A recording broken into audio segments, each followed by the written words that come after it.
Shabbat Shalom, family. Don't ask me why. I don't know what this page was doing today. StreamYard wouldn't let us in. It kept saying that the system was busy. It was too many flows. I don't know what that means, but I can only assume. But we're here now. Thank the Most High for that. And we have an opportunity to move forward. May the Most High be praised. All right, family.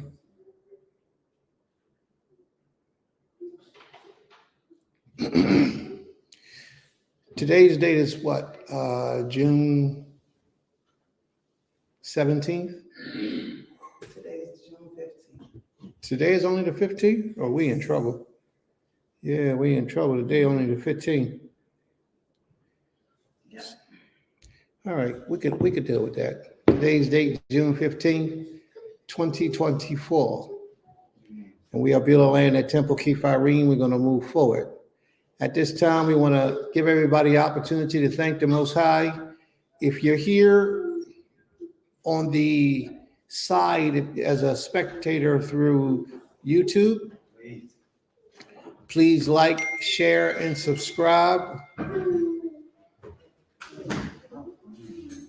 Please like, share, and subscribe, and ring the bell. Ring the bell too while you're at it. And if you're here live in the room with us on the screen, then we're opening up the opportunity for you to thank the Most High for whatever you like to thank the Most High for. And if you're in the audience on YouTube, then you can type it into the room and we'll take it from the room to move forward. May the Most High be praised. Total Rabbah.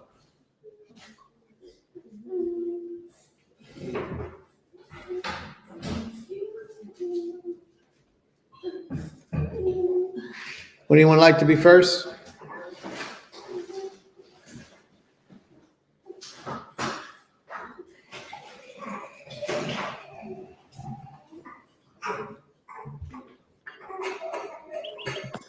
Kang.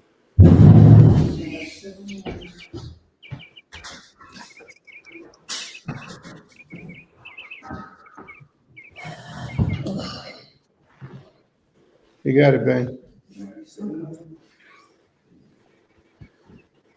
Were you speaking? Kang. I would like to give honor and thanks to the Most High. First and foremost, Shabbat Shalom, Pakah. I would like to give honor and praise to the Most High, thanking Him for waking us up another Shabbat, to be able to keep this set-apart day, for as always a peace of mind, for a unity of family,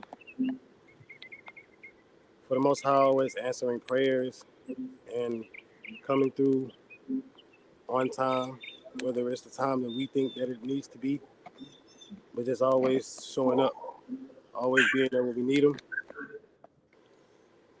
I would like to thank Him for righteous leadership and my Beulah family and my inner family as well.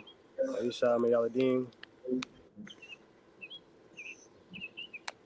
And yeah, as I said before, just a peace of mind. All right. May the Most High be praised. All that time you were speaking, all we hear in the background is birds chirping. You must be in a lovely place. You in a lovely place? May the Most High be praised. To the Rabbah. All right. Anyone else? Yeah, that's set up for you, though. Okay. Anyone else like to thank the Most High at this time? I will. Do I just stand up? You do? You have to come. You should stand up at least, but you can. Okay. Shabbat Shalom. This is Gabriel Autumn. I'm sorry you can't see me. I'd like to give thanks and honor to the Creator for allowing me and our baby boy to finally be clean from our 40 days of separation from birth. This is baby K's first time in the Knesset, so I'm super thankful for that. I'm going to be able to see everything for the first time. And I'm just thankful to be here. Shabbat Shalom. All right. And the Most High be praised. Total Rabbah. And today we're going to do a special dedication and offer him up to the Most High as a servant of the Most High if the Most High will accept him. We're going to do that today during our service presentation. All right? That's what you should do when you have a new child. When that child becomes clean of his uncleanness, you should offer that child back to the Most High.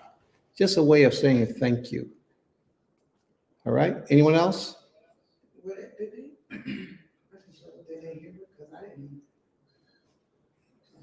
I can hear the feedback, so I'm sure they hear. I guess I'll go.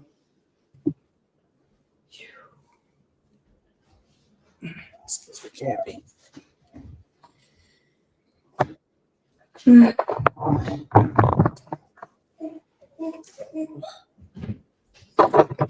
Just lean it back a little bit. There you go.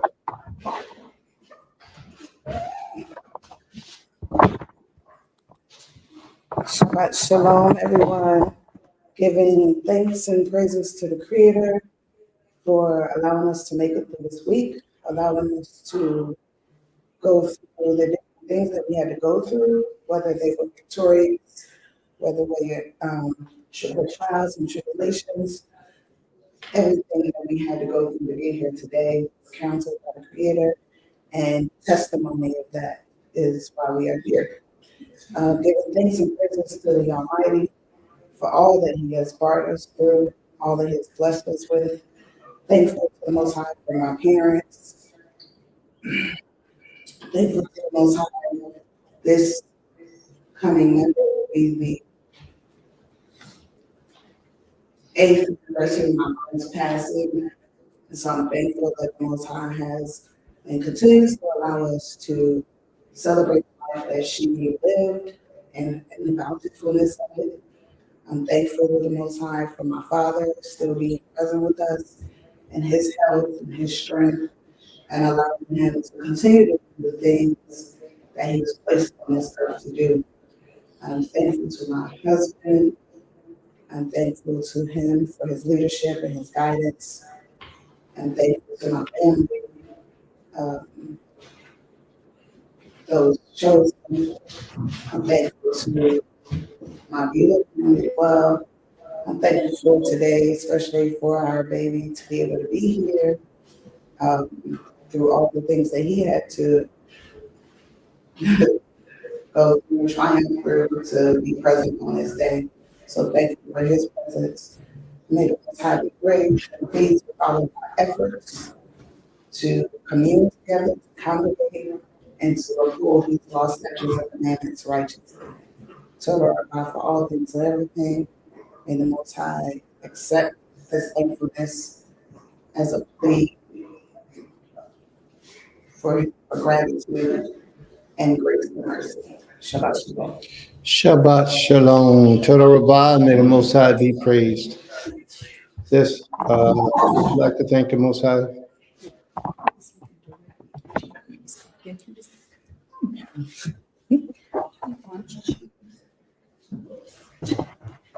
Shabbat shalom, family. Today, I just want to simply just thank the Creator for waking me up today, for protecting my family as well as myself. I'm grateful for just the Bueller family. I'm grateful for this beautiful earth that we live on that is so abundant and gives us the things that we need. I'm grateful for the Most High and how He comes through on time, even in our days where sometimes we feel like we don't have anybody, we have the Most High. And I am just grateful for my friends, my family, and being able to just wake up every single day. And I'm also grateful for my unborn. So far, so good. Everything is healthy, and I'm excited to be able to check my unborn this Monday and just further confirm that the baby is healthy. And I look forward to the birth of my unborn. And yeah, that's it. Shabbat shalom. All right. May the Most High be praised. Toda Rabbah. Iman, you want to go to the family in the audience? Okay, 1 second, sorry. So Shabbat Shalom to everybody who is The here. audio. Yes, That's the audio. yeah. Okay. Shabbat Shalom to everyone who's here. Shabbat Shalom. Sister Saadia says, I am thankful and grateful to the Creator for sustaining me and my family with the breath of life, for the ability to celebrate Shavuot and the love from the Israelite community. May the Most High be praised. Toda Rabbah. Zaquina Sakari says, grateful for all the blessings of life given by the Most High. May the Most High be praised. Toda Rabbah, Toda Rabbah. Anyone else want to thank the Most High for anything special? Now is the time to do so. Would your family wish to thank the Creator for anything? AONTAE, you want to thank the Creator? Or you okay? Do your thing, but we're not ready to teach yet. Okay. Just stay on the podium. Shabbat Shalom, family. Go ahead. Today I'm thankful to be here. I'm thankful to be alive on this Shabbat day.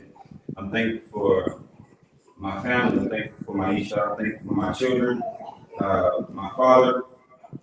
I'm thankful to the Creator that He continues to give us opportunities to correct our mistakes. He continues to give us opportunities to become better versions of ourselves every day. I'm thankful to the Creator for His mercy, His grace, His kindness.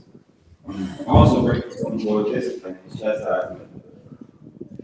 I'm thankful to the Creator to have an opportunity to be preparing and be a part of something that is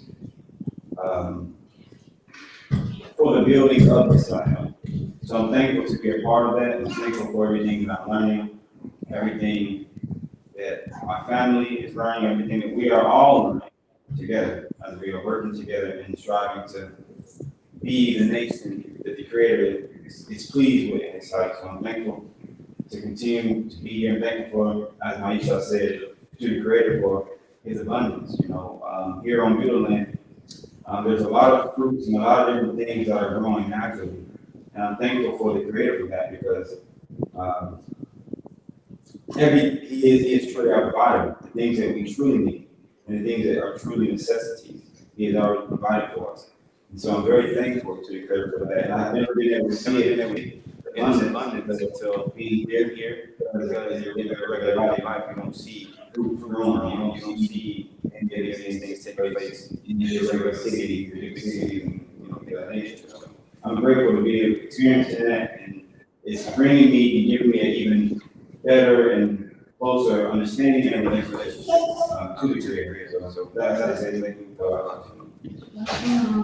All right. Put the mute on, please. All right. Toda Rabbah, may the Most High be praised. All right. So like, share, and subscribe, family.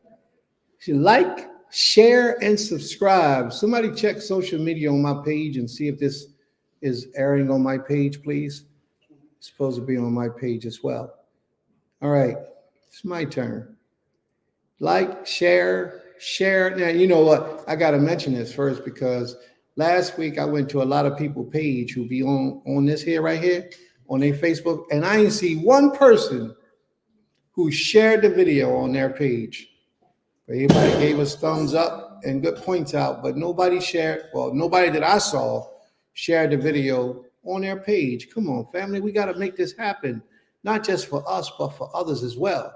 Like, share, and subscribe. Just take it to your page, share it to your page, let people see it so that people can get drawn in because these lessons be powerful. And it'd be a lot of good information for people to utilize. I've seen a lot of other people videos on a lot of other pages, but I didn't see a lot of ours. I ain't hardly seen none of ours. And I'm talking about people that be here every week, but I seen very little, let's say that. I seen very little people share the page. But we could do a lot better than this, family. We should be up to 1 million followers by now and 1 million viewers every Shabbat by now. We should be up that high, that great. Come on, don't let your mind be short. We should be up to 1 million viewers and 2 million, 3 million subscribers by now. But we can do it, family. We just got to all participate and we all got to share. All right. So before I begin, could you read Aim's commandment, please? Thank you. Shabbat Shalom. And Kitar says, Shabbat Shalom, family. You unmuted. Are you muted? Go ahead. And Kitar says, Shabbat Shalom, family. I'm truly grateful to the Creator for connecting me with the community of souls of Beulah Land. Your collective commitments to getting things done His way greatly inspires me to continually seek Him. May the Most High be praised. That touches my soul. We inspire somebody. You know, it's one thing when you inspire somebody that's just a regular average person. But when you inspire somebody as great as Aim, her motivation and her desire and her passion, that really means something. To me, it means a lot, because she's just not no regular person. She has the insight of our ancient forefathers on so many areas of life. And we're thankful to have her to be a part of us. Thank you, Aim.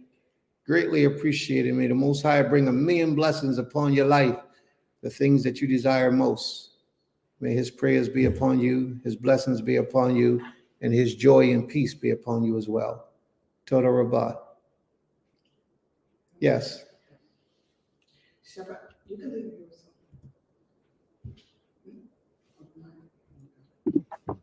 Shabbat Shalom. I just also wanted to speak on the community and definitely with AIM. One thing I wanted to acknowledge is in our sisterhood consists of all of us sisters, mothers, women, daughters who live and who do not live on the land. And Guitar is in there along with her sister, Zaquina Laurel, and the guidance and wisdom that she flows through our sisterhood on a daily basis is so impactful.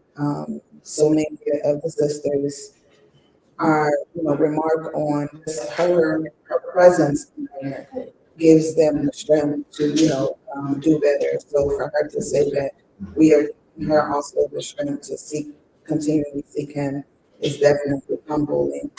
And I just want to also thank, our community because we come together and we do things to beautify our land. And, and during the fall, I believe, during the winter, actually during spring, we started our garden and we did a whole lot of different things. And some of it did not prevail the way we wanted to, but we came together and we revamped the garden and created one through His mercy and through His grace. The garden will grow and produce in abundance. So we just thank Him for all of the existing souls that live here. And pray that the Most High continues to bring those who He sees fit to come forward and to be a part of us, that they will come in His time. Shalom. May the Most High be praised. Toda Rabbah. All right. You mute? Okay. Here we go. So I thank the Most High for life, health, strength, portions of His wisdom, knowledge, and understanding that He blessed us with. It's only a portion because we can't contain His wisdom, knowledge, and understanding. It would destroy us. So I thank Him for the portion that He shares with us. I thank Him for the beautiful family we have here, the bond we have here, the connection we have here, the open honesty that we have here. There's so much we do here in Beulah Land that I'm thankful for and grateful for. May the Most High continue to bless each and every one of us as we strive to be as perfect as possible. Even if we never reach perfection, we'll be a whole lot better than we would have been if we wouldn't have strived for it at all. I saw a young lady the other day. She didn't get to go to the laundromat, so she was outside washing clothes the old-fashioned way, and it touched my soul, man. And I'm gonna tell you why it touched my soul. A lot of people have grown acclimated to this lifestyle we have, and they feel like it's comfortable to them. And when the time comes that their comfortability is disrupted, they just give up and don't do anything. Well, her comfortability was disrupted and she fought back. She got up, she got the bucket, she got the pails, and she got the clothes, and she was outside under a tree washing clothes. Man, let me tell you, that touched my heart, for real, for real. It showed me a strong, powerful young woman. She was a young woman who did that. She was a young woman, and she got out there and got it in. She was, and I started talking about when I was young, real young, real young, like in the third grade. Yeah, like in second or third grade, my mother had a washing machine. Now I'm going to say something a lot of y'all don't know nothing about. So I had brought this up yesterday. My mom had a washing machine and had a big bowl of the machine. The drum used to go around like this, right? But when the clothes was done, you had to take the clothes and run them through this thing on the top of the machine, these two wheels. And that's how you got all the water out, because the two wheels would be pushing the clothes through, but it would be squeezing the water out at the same time. And I'm only 39 3/4 years old. Y'all know that. But that's how old I am. And the machine, the wash machine, you talk about a dryer. We didn't have anything known as a dryer back then. You dried your clothes by hanging them on a line outside in the backyard. And that's exactly what that sister did yesterday. She hung the clothes on the line. Well, just to let y'all know, we got a washer and dryer set up for a community, but we haven't built it yet. We have it on the spot so that we don't have to go to the laundromat and give nobody our money. We're going to have a little bowl next to it. You're going to put a little donation in it, whatever you feel like you want to put in it, a nickel, a quarter, a dime, a dollar, whatever you want to put in it to go toward the electric bill and the water bill and all those other bills. But we have washers and dryers already set up. We haven't connected them. We're connecting them. But once we do, we try to supply the needs of all of our people here. One of the reasons is because a lot of us won't be able to go out of the land for work unless we're working for the community. So therefore, we have to make a way so that even if you ain't got a dime, you'll be able to survive out here living on the land. And that's how we try to move. That's how we try to build it up. So everything will be in-house, collective. And that's our goal. That's our plan. May the Most High bless our efforts. And then I want to thank the Most High for another young guy yesterday. Oh God, this guy made me feel like a Hebrew slave all over again. I was a Hebrew slave all over again. This guy had me loading big bag, 80-pound bags of cement. 80-pound bags of cement, picking them up. I had to bend down. You know, you get that arch in your back. You got to bend down, pick it up off the floor, pick it up, walk it over to him, give it to him. And we did that 42 times. And then I had to go get another load, but we ain't unload the next load yet.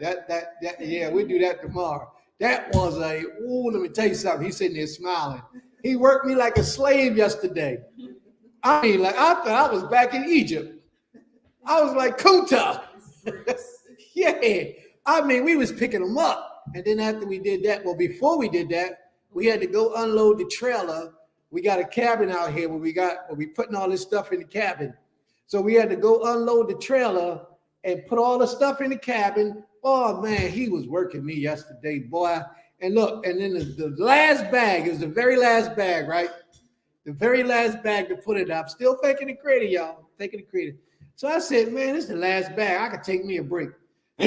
So all I did was turn around and walk to the back of the trailer and did like this. He gonna show off and jump up on top of the trailer, pick the bag up and walk and then jump down and put the bag down. I said, man, this little mom right here. But it was good. It was good. You know, we got that workout in yesterday and I appreciate that. So may the Most High, look at him shaking his, covering his eyes. Yeah, he covering his eyes. May the Most High be praised. And I'm grateful and I'm thankful for that workout yesterday.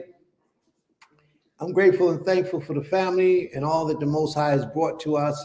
See, I'm a man of little understanding. I look at the simplest of things and gain understanding from it. It don't take a whole lot. It don't take a whole lesson. it just takes the pureness of your essence to do what you do, and it brings joy to my heart. So I'm thankful. May the Most High be praised. I had to travel back to Philadelphia, and now I'm back here again. And then I got to travel back to Philadelphia tomorrow, and I'll be back again soon, shortly. But, you know, it's a lot of running, it's a lot of traveling, and it's a lot of air flights and traveling and putting your life in the hands of people who don't even like you. So I'm grateful that the Most High preserved my life and spared my life on those journeys and on the journey to come. May the Most High be praised for that. You know, it's just the little things in life that we got to be learning. We got to learn to be thankful for and grateful for and appreciative. So I'm very, very appreciative for the things that the Father has brought to me, how he's protected us and blessed us. And this, this last thing that I'm thankful for, it has nothing to do with me because I didn't have anything to do with it. It was Sister Sharon and her husband, Brother Raya. I seen a post that they put up, and I already knew it was happening, but I'm thankful. You know, they had a meeting at her house, not a meeting, some kind of gathering with her and her husband, her family, and another community. And they all came together, they all sat around and laughed, talked, and joked, and smiled, and ate, and they had a great time. And I felt good about that Israel is finally getting the message. Not that her husband didn't have the message, because they're about their life. It's just that they're reaching out to others, or others are reaching out to them, and we're starting to unite in our little pockets. We're starting to unite. So Sister Sharon, Brother Raya, may the Most High be with you and bless you too as well. You know, I think that was a beautiful thing. And I would like to see more of that in the nation with our people. You know, it was a nice little gathering. They had about 8, 9 sisters up in the photo. I was like, yay. They had about 8, 9 sisters up in the photo. They did a nice little job, you know, but I'm grateful that spirit is upon others. And they ain't nothing about showing off. It's no competition. It ain't no annual thing that we just gotta do to see how many members we can get. It ain't even about that. It was just done from the soul. And I'm thankful. I'm appreciative. Maybe next time I'll get an invite and I'll come. Maybe I get an invite next time and I'll come, pack the whole family up, and we all come down and be with y'all. But no, it was done on the Shabbat, so it was a little bit different. We couldn't be there, but we're thankful. Yes, we are. May the Most High be praised. Toda Rabbah. All right. So are there anyone else who would like to thank the Most High this time before we continue on? And we got a great lesson prepared for you today. AONTAE,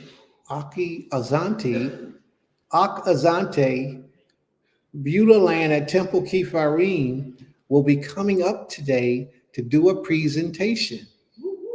He's going to do a presentation to represent the Creator on the lesson, do we trust that righteousness will deliver us? Now, I'm going to tell y'all, go get your pens, your paper, your notepads, because this brother can go deep sometimes. He can go deep, and he'll lose you. You'll get up and go get a cup of tea and come back and sit down. Well, you shouldn't be getting no tea today unless it's cold tea, because it's a Shabbat.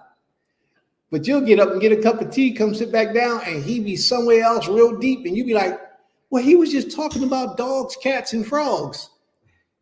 How he get on this part? And see, and then you got to go back and watch the video. Another thing, family, is always remember, once we finish the video, you can always share then, and you can always go back and watch the videos, because once they're done, they stay on YouTube, and you can always go back and watch little parts that you may have missed. So if you missed some of this great lesson today, believe me, one of my bangs, AONTAE, will be up in just 1 second to do his presentation. May the Most High be praised. Let's give him a round of applause, y'all.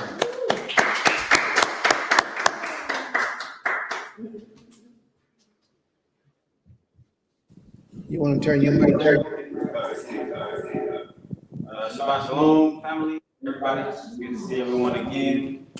Before Before we get started, I ask that we can all have prayer.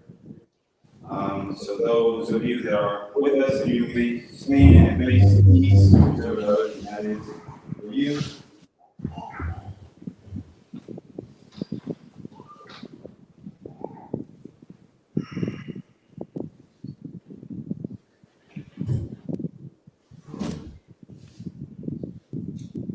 O Most High, Almighty One, we ask to approach your throne.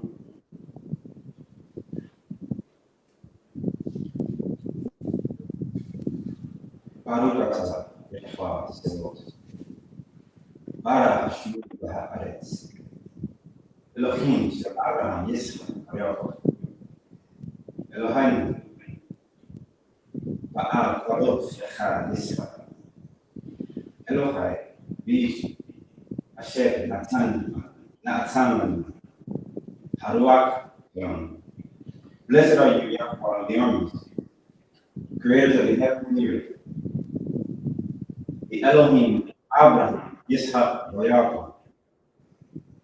Elohim, the Holy One of Israel. And we thank you for giving us the spirit of peace. Oh, Most High Yah, we thank you for this day. Thank you for another Shabbat day. Thank you for bringing us together again as a community, as a body, as a people, as a nation. Father, we ask that as we take in this lesson on today, that you continue to give us the insight, continue to give us the wisdom, and continue to give us the courage and the peace to continue to move forward in this walk with you. Continue to open our minds, continue to open our hearts, continue to open our spirits, that we may be able to see you working in our lives every day. That we may be able to see the reconciliation happening right now before our eyes. Continue to bring us closer together. Continue to bring us to gather ourselves together. Wherever we are on the face of the earth, we ask that you bring us together, that we may be strong and mighty upon the earth. Continue to forgive us for the things that we do unknowingly, the things that we do knowingly. Continue to give us mercy and grace to correct these things. And give us the strength and the power and the willpower to correct these things. Continue to bless the children, Abba, that have come into this realm at this point in time. Well, this is a very, very special point in time that we are living in. So continue to bless every child that is born during this time and build them up under our instruction. Lastly, Most High Yah, we are asking all these things in humility and all humbleness, that you remove all pridefulness, all negative ego, and you fill us up with your spirit. You fill us up with your word. You fill us up with your truth, that we may be a light to the rest of the nations, and that for once and for all, the earth shall be in its righteous place. We ask all these things in humility. Todah, Todah Rabbah, Zelah.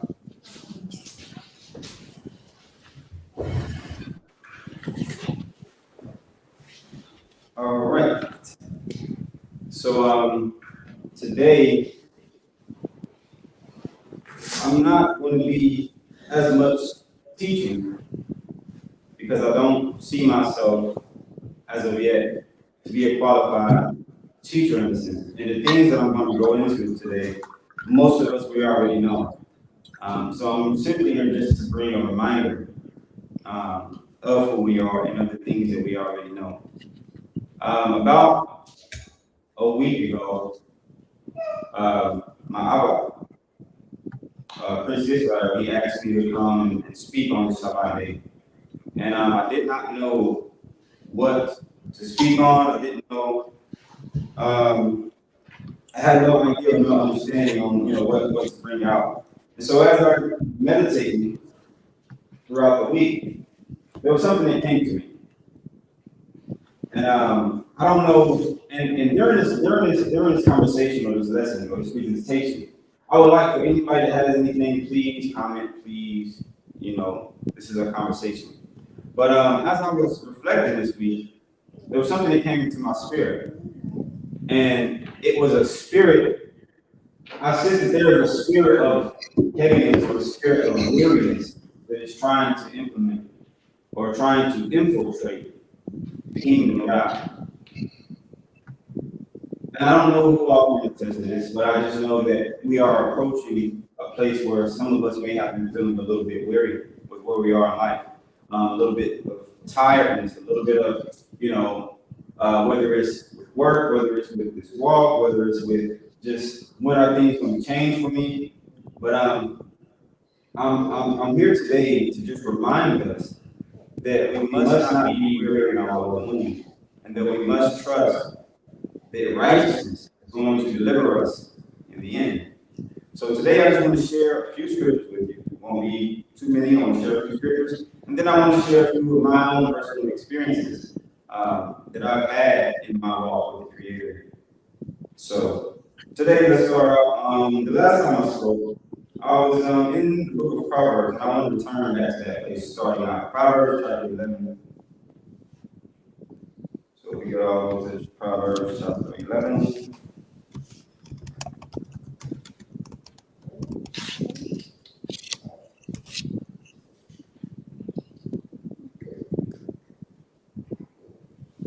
And before I even go into that, I want to kind of land back a little bit on what some of the things that were said during the period of thankfulness.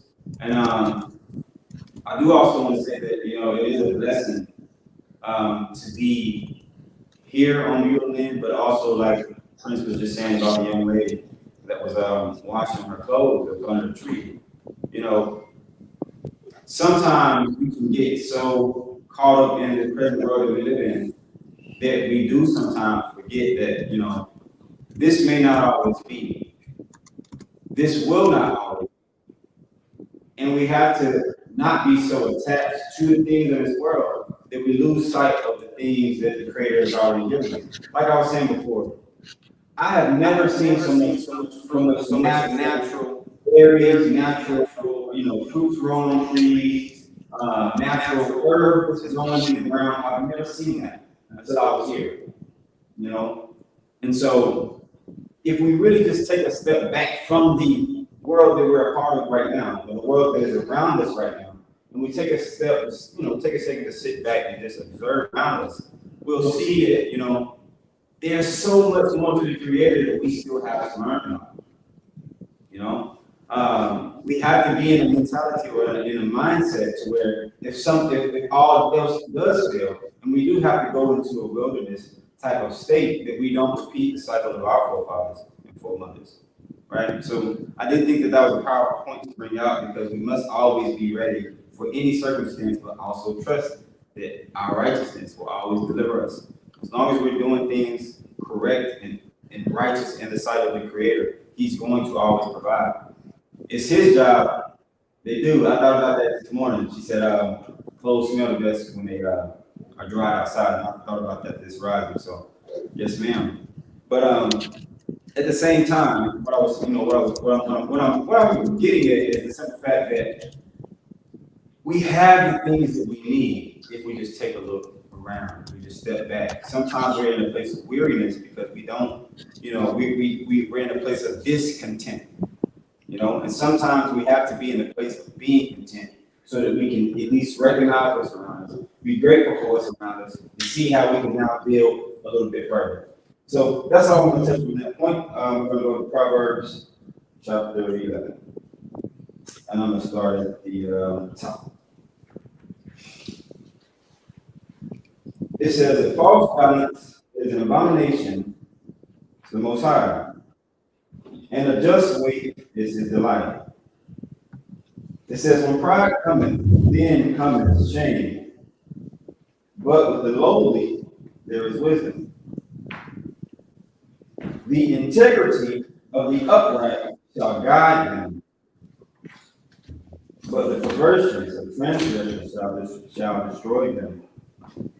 He says, riches shall not profit in the day of wrath, but righteousness delivereth from death. The righteousness of the perfect shall direct his way, but the wicked shall fall by his own wickedness. Now, who in the audience can tell me what righteousness is? how righteousness delivers us. Anybody and anywhere. What is righteousness? And how does it deliver us? Why does it deliver us? Well, just my own opinion of what righteousness is. To me, righteousness is honestly doing the laws, statutes, and commandments that the Creator has set before us. But in doing so, I believe asking Him to guide you in doing it brings forth the righteousness of it. Because a lot of people do it, but they don't do it in righteousness because they're not seeking the Creator's face or His guidance in living this way of life. So I believe, because the word righteousness is so broadly used, you have to, when we use it, we have to make sure that we're putting the Creator into those thoughts, into that action of righteousness. That's a very good point. We must put when we speak of righteousness, we must put our thoughts, say that part one more time, our thoughts into the Creator. We must put the Creator into the thoughts and actions. We must put the Creator. Okay. So, anybody else? Righteousness, why it delivers us? I would say righteousness is an action for sure. It's just like how love is an action word. I thought about, of course, like righteousness being attached to the Creator, but I thought about like some of my family members who aren't in this way of life. Like when they do things that are of the righteous spirit, right? Like they may, let's say one of my family members helps the poor or something like that. Now they don't live this way of life at all. They're not even, or whatever. But would that be righteous? I would say so, because they have even though they wouldn't live this way of life if they don't, that example is still righteousness to me. So I think righteousness is, of course, attached to the Creator, but it is also an action word. And even if you don't live this way of life, it still resembles the Creator because that's where it comes from. It's almost like I would say a spirit as well. Spirit as well. Very good. It is a spirit as well. And I want to touch on that point as well. See. Well, before I touch on anybody, anything on righteousness, is there anything that you choose that or not as right now? Okay, so righteousness is to be of right? But we know, or to do things right in the eyes and the sight of the Creator. So therefore, He gives us a law to abide by, because this law is what He sees right in His eyes, right? It is a divine law that He has given us as human beings, but it even goes outside of us, and it even goes into the animal kingdom. It goes into the plant kingdom. All of these laws are still given to all things of the earth. So the Creator has a divine law that is for everything on the earth. But when we apply it to our life, like we were just saying before, your parents may not walk this way of life. Like I had my grandfather, my grandmother, my mom, they don't walk this way of life, but they're very, very, I come from a very, very strong, spiritually strong bloodline people. And so my grandfather, right? His name is James Yaakov, right? And so I used to cut grass with him, but he just turned 70, he just turned 70 years old. And he eats pork every day. Like, gets up in the morning, go to, they call it the CDA, get a bologna sandwich, that type of thing, right? But spiritually,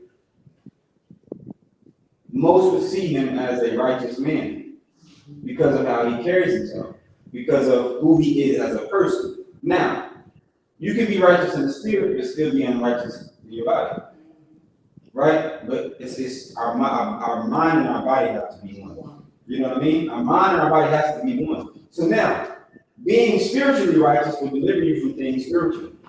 But if you're not physically righteous within your body cannot be delivered from cancer. Right? Your body cannot be delivered from herpes and these things that we get from all of these diseases. Our bodies can't be delivered from it if there's unrighteousness going on in the body, right? So everything is still a twofold thing that has to line up directly, up and, it's up and down. Mind, body, spirit has to be lined up directly, right? That's why you see a lot of, what we would see as righteous people or people in different, Christian community, or they have this certain spiritual aspects of it, correct? But they ignore the dietary laws. They ignore these things, and these are the laws that have been set up to deliver us, right? He said, I give you, the Creator said in Genesis, he said, I gave you all of these fruits, all of these vegetables, all of these to be your meat, your medicine, right? That is deliverance, And so, all I'm trying to do right now is to bring it and make it in layman's terms to where we can see it directly. So, I'm gonna pause there and let's keep going. Right now, I'm at I'm gonna start at verse 5.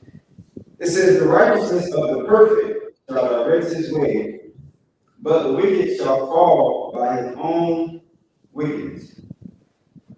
The righteousness, verse 6, the righteousness of the upright shall deliver them, but transgressors shall be taken in their own naughtiness. Now, I want to kind of go into an example, right? There's a brother of mine, right? A brother that, that I was getting close with, and I used to live with him. I used to live on his land. And at the time, I was the only, me and my family, we were the only people living on the land, right? And so, the guy's land that I was living on, he was never really there. He was always in and out, so he was always there one day, and he'd be gone for the next 3 days, and he'd come back one day, and be gone, And so, it started to get to a point where, me and my family, we were running into a few issues, we were running into a few things that, and when we ran into these issues, we didn't have anybody there on the land to help assist or help us in any way. So kind of fast forward into the story, and I'm bringing this story out to as an example for righteousness. So, my Isha and my son, they ended up going back to North Carolina for a little while, and it was just me on the land, right? So one day, I was at the laundromat, ran into a sister, ended up, getting her husband number, got her husband number, and I told her, and I contacted her husband about, just coming into the land and being a part of the community. Not necessarily at first to be full time, but just to be a part, just to have other people that I knew out here that I could go and commune with and be amongst, so that I just was not out here by myself, out here by myself alone. And so once I went back to the brother and told him that I had met some people and that I was looking to fellowship with them as well. At first the brother said it was cool. I want to say maybe 2 days later, he completely flipped the script on me. He flipped the script on me. He pretty much told me that I had to be off his land ASAP. I had a tiny cabin on the land. Told me I had to have everything out. I also had another small cabin on his land as well. That was there on the land as well. So he told me I had to leave. I ended up leaving. The Creator provided a way for me to be able to leave. And I went to the other land. So now here's where we get to the part where things kind of got a little sticky, right? So months kind of go by. My cabin is still there on his land. I can't really get in contact with him. I wake up one day and I see that my house has been listed for sale, right? So the guy that has the land, he listed my house for sale, and told me that I either had to move it or he was going to sell it. Like he had it posted up marketplace for sale. And so I started to get stressed. I was worrying. I didn't know how I was going to handle the situation. I didn't know what I was going to do. And I was in a place where I left it in the hands of the Creator. I do that a lot. Anytime I run into issues, I leave it up to the Creator.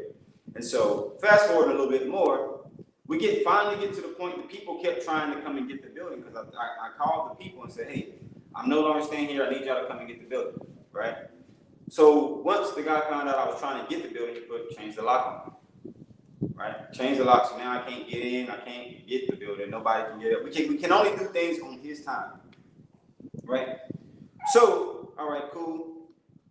Finally, I get a call maybe some months later. They had already went over there and tried to get it maybe like 2 or 3 times, and they're calling me. Right now they're to the point to where they want to get the law involved, but with me, because I'm the one that's responsible for the building. It's in my name, right? So they are calling me, talking about, well, if you don't let you get it, then you're gonna be responsible for the building. Or if he sells it, you're still gonna be responsible for the building.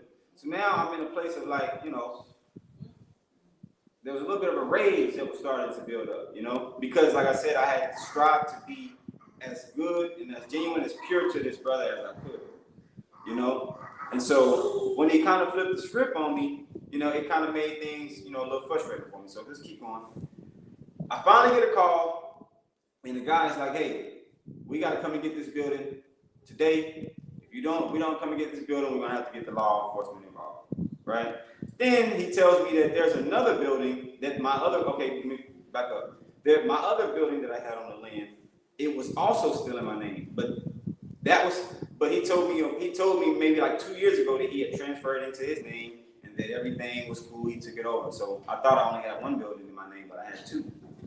And so now, I'm under the impression that the guy lied to me and he never put it in his name. He just kept the building and took everything off of it, marked over everything, and now I'm responsible for everything. Everything is on me, right? So the people come, they say, I call the brother and I say, hey, the people are gonna come. When can you come and when can I meet you? He gave me the time, right? He gave me the time. Once he gave me the time, I let the driver know what time he said. But see, this is the thing. The driver wanted to come and get both of the buildings while he wasn't there, right? And he told me that it was my decision whether I could tell him to go onto the man's land or not to get the building, right? So my cabin that I was living in, we got that first, and we took that, and we got that moved. The smaller cabin, the guy he was using for his livelihood, he was using it for his tools and everything that he needed. This is how he works. This is what he does. He used it for his tools. And so they put the opportunity in my hands, right, to say, hey, this guy has not been paying on the building. He lied on you. He did this, blah, blah, blah. If you say we can go, we're going to go and get it. And his stuff is in there, that's on him. Cool, that's on him. And they going to get their building back and you'll be set free from it. And I'm like, all right, that's fine. But I had already talked to the guy. He said he didn't want nobody going on his land. He said he didn't want nobody going on his land while he wasn't there. Right? So he had already told me that. And it would have been different had the people not put the decision in my hands. Because they put it in my hands, now I have a decision to make. So now I can either tell them, okay, yeah, go ahead, take the building, get his stuff, and take his stuff, dump it out, and he had already specifically said he didn't want nobody touching his stuff. So he said, okay, we can take it and dump it, or we can just leave it alone and come back. So I meditated on it, and, I had a few people telling me, well, that's on him. At the end of the day, he lied, he did you dirty, boom, boom, and that's on him. And that's correct. That is correct. But as I was making the decision, the Creator spoke to me. And there's a law that talks about if the person that hates you, because at that point, the guy that, he was upset that I was leaving his land. So at that point, he was now a person that really didn't like me, and that's how he was acting. He just didn't like me, didn't care for me, didn't want to build with me in any type of way. And so, the Spirit spoke to me and said, okay, well, there's a law that says that if the man that hates you, if you see his donkey, or you see his ass, or you see any of his belongings, or whatever, and you have the power to bring it, to help him or give it back to him, then you should surely do so. Now, of course, this will not completely apply to this situation, but it does. So what I did was, I said, well, the Spirit convicted me. I said, well, no, we're not going to do that. Even though he has done me wrong, even though he has did everything in the book, lied, and had this building in my name, and got the law enforcement about to come and get me, I'm not going to do that because the Creator told me not to do it. So what I did was this. We waited for him to get there. I said, we're going to wait for him to get here because you already say you don't want to buy on land. So we're going to respect that, because if not, this can go way left than what it needs to go. Wisdom. So now, the people finally pull up. The guy gets there, the driver's there, and they start to talk to him or whatever. He's arguing with him. He's like, nah, man, I paid for it, boom, boom. I ain't worried about it. I paid for it. I got the paperwork, boom, boom, cool. So we ended up not being able to get the building. All right, cool. I'm like, all right, I don't know how this situation will get worked out, but it is what it is. But I felt like I had did the most righteous thing that I could do in that situation. So as I'm leaving, right after we left, I get a call from the people that wanted to take me for the building. I get a call from them, and they're like, hey, we just spoke with the driver, and we see what's going on. You're completely free from the situation. From this point on, it's going to be between us, him, and law enforcement. So now you don't have to worry about anything, right? And so I have been dealing with this situation for the last 2 years. That the building that he was using, I have been dealing with that situation for the last 2 years. My Isha can attest to it.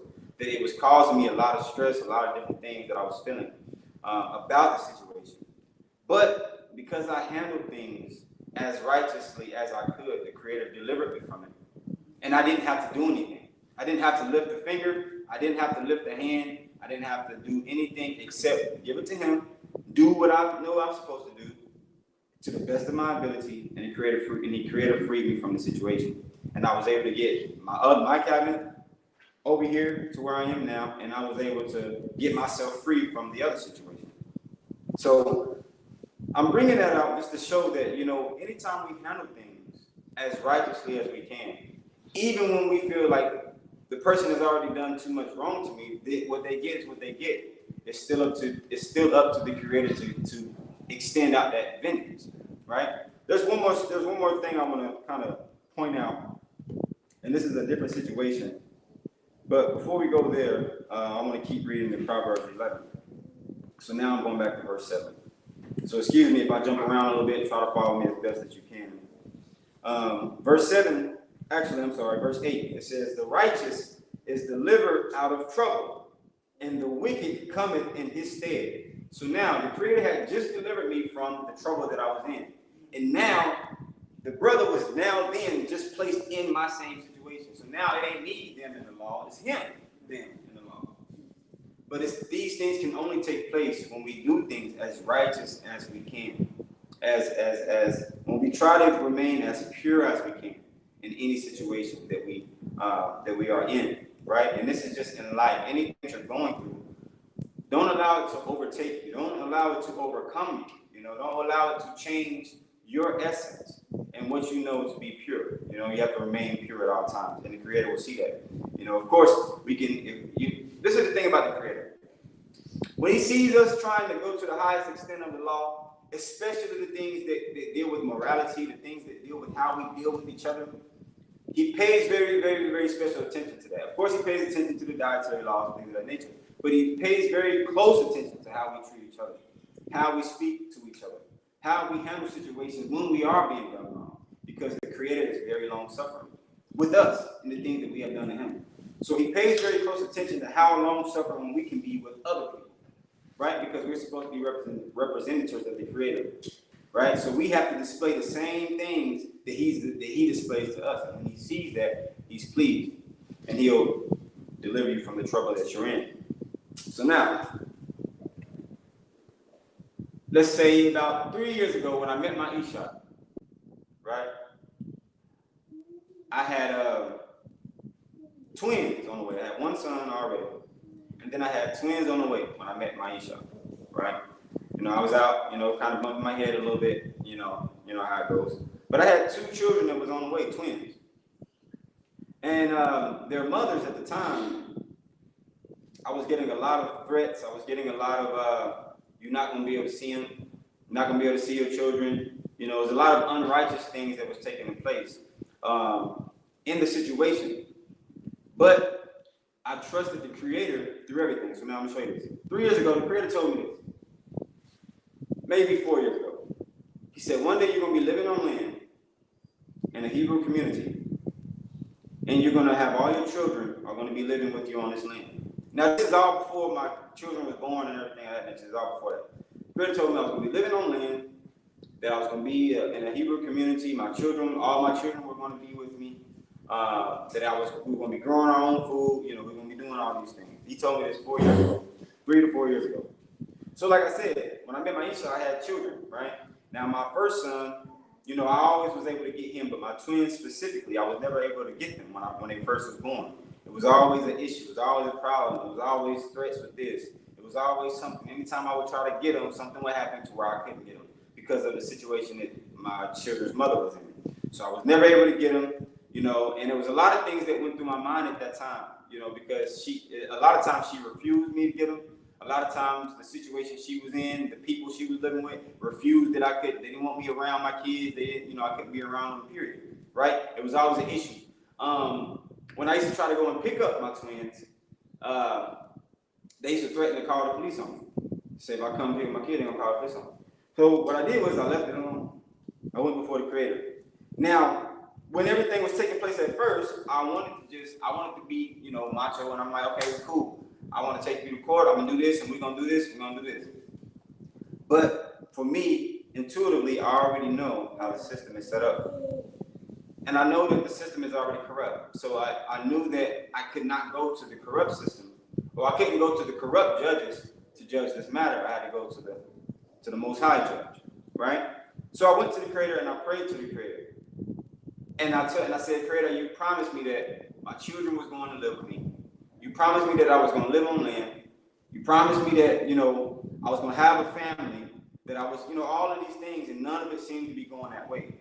And now I can't even see my twins. I can't even see my children. You know, I wasn't even able to be there when they were born. The person that she was there when they was born, you know, and I had to come afterwards, you know what I mean? And so it was a lot of things that I was going through, and I'm like, Most High, nothing is going the way that you have showed that you told me it was going to go.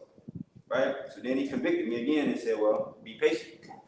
So, you know, I left everything alone. I took a lot of the bullets. I took a lot of the punches. And I never was unrighteous with her. Anytime she asked for something, I did it. Anytime the kids needed something, I did it. Even though I was giving and giving and giving, but wasn't able to get them, wasn't able to see them, wasn't able to spend time with them, I kept being patient. Because I knew what the Creator told me, what he promised me. And I knew that if I stayed righteous, he would deliver me from any trouble that I was in.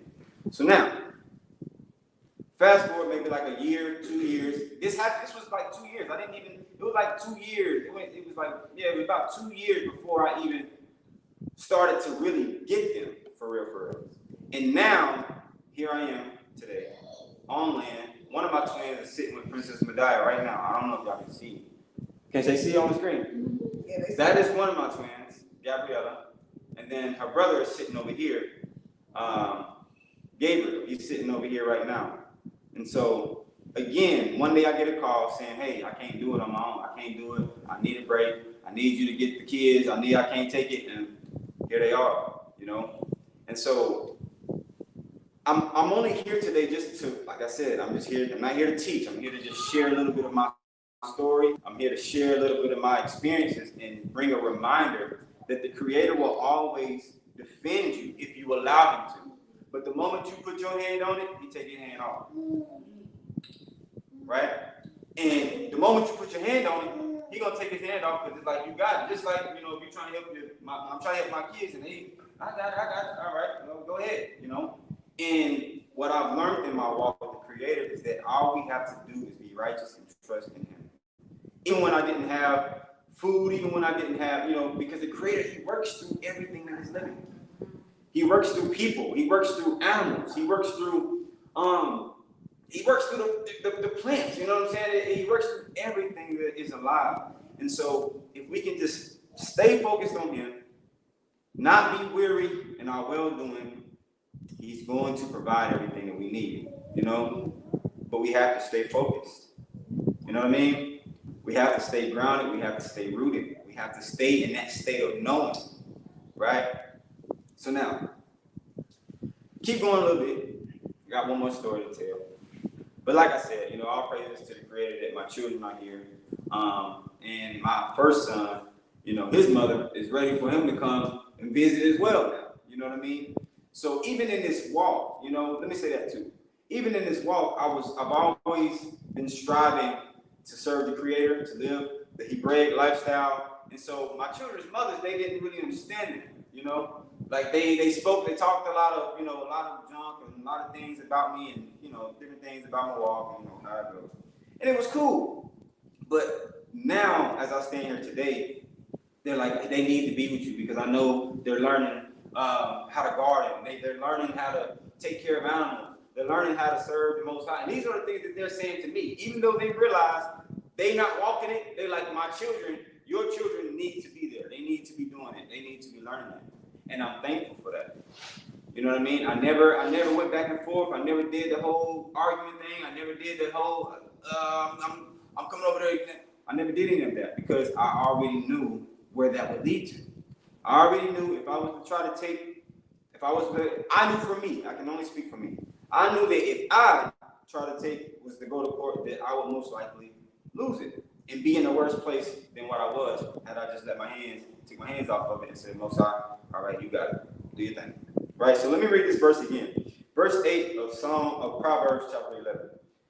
He says, the righteous is delivered out of trouble, and the wicked cometh in his stead. Right? Verse 9, it says, a hypocrite with his mouth destroyeth his neighbor, but through knowledge shall the just be delivered. When it goeth well with the righteous, the city rejoiceth. And when the wicked perish, there is shouting. Right? Then it says, by the blessing of the upright, the city is exalted, but it is overthrown by the mouth of the wicked. Now, let's start right there. It says, by the blessing of the upright, the city is exalted, but it is overthrown by the mouth of the wicked. What is that?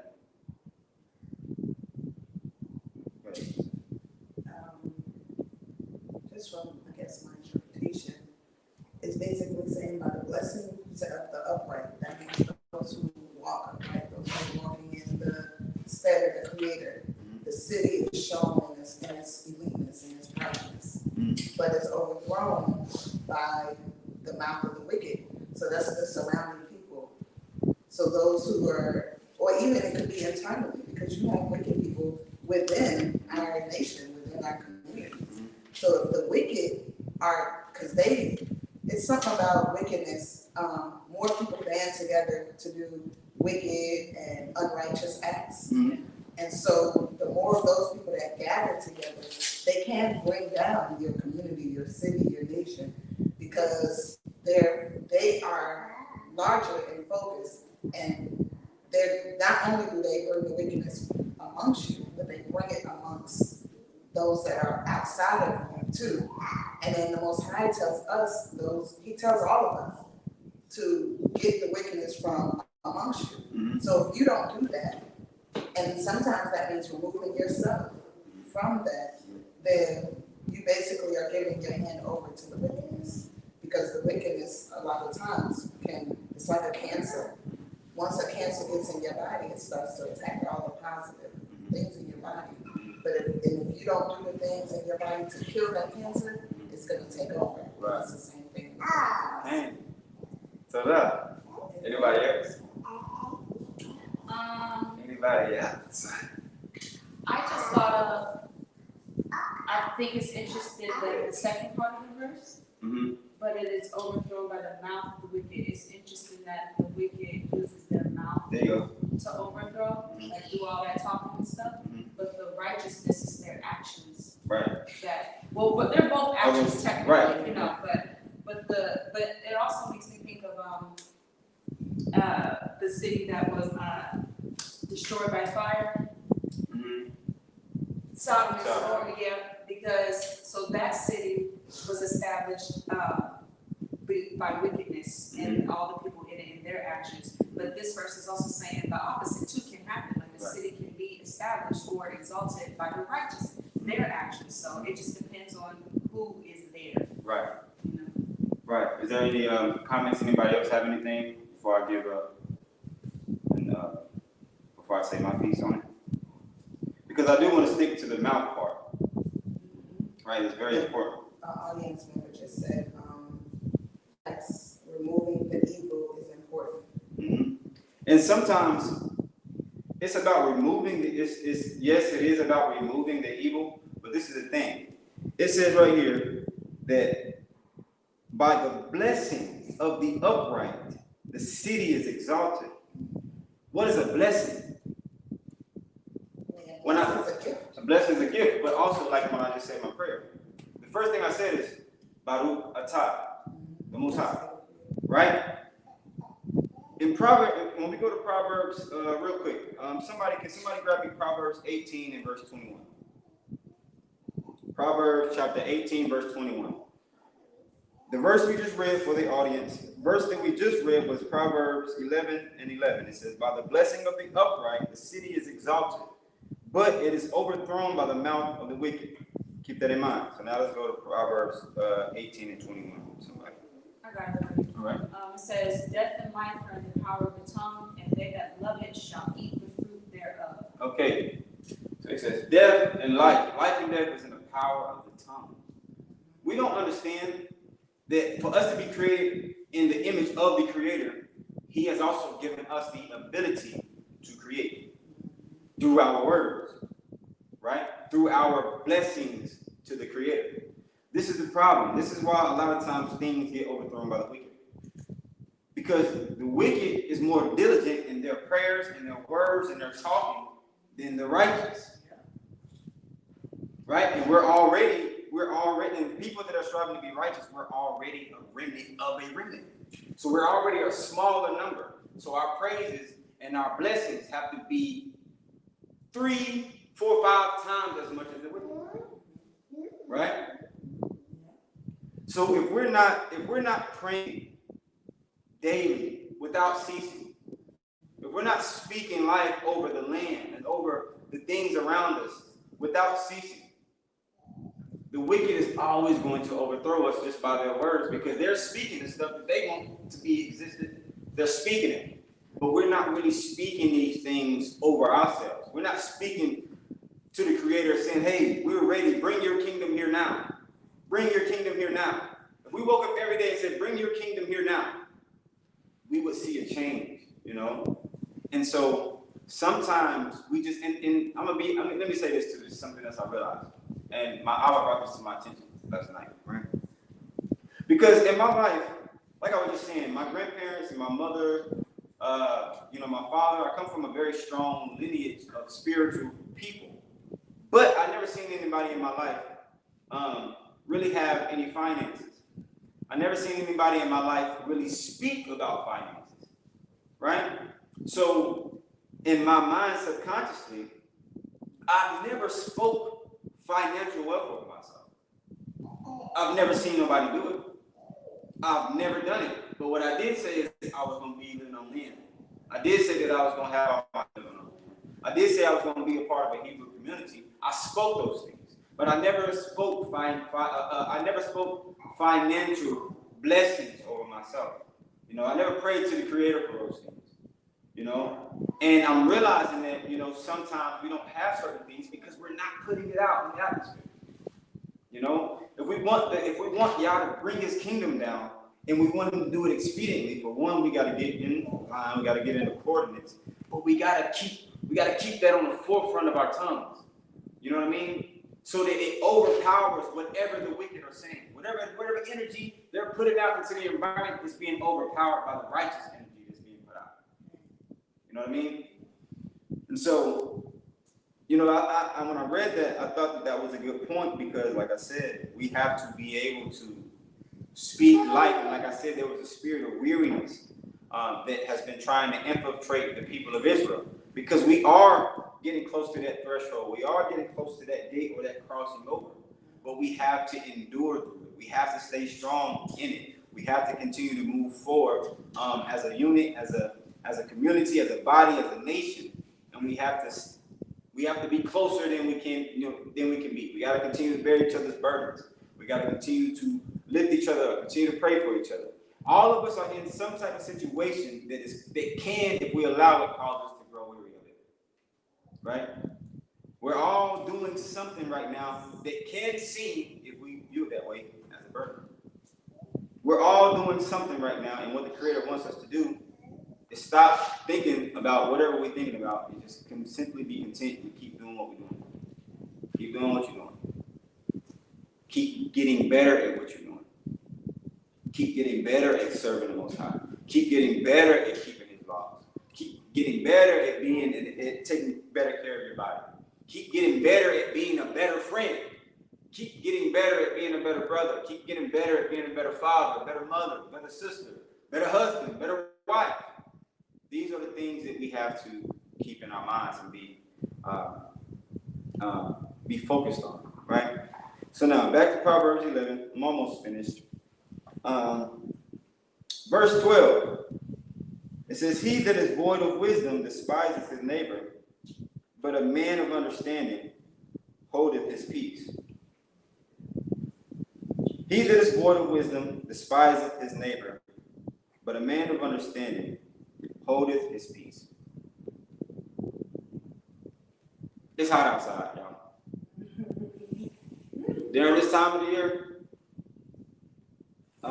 and it's crazy. This whole entire week is like as soon as you said I need you to teach, the week was crazy.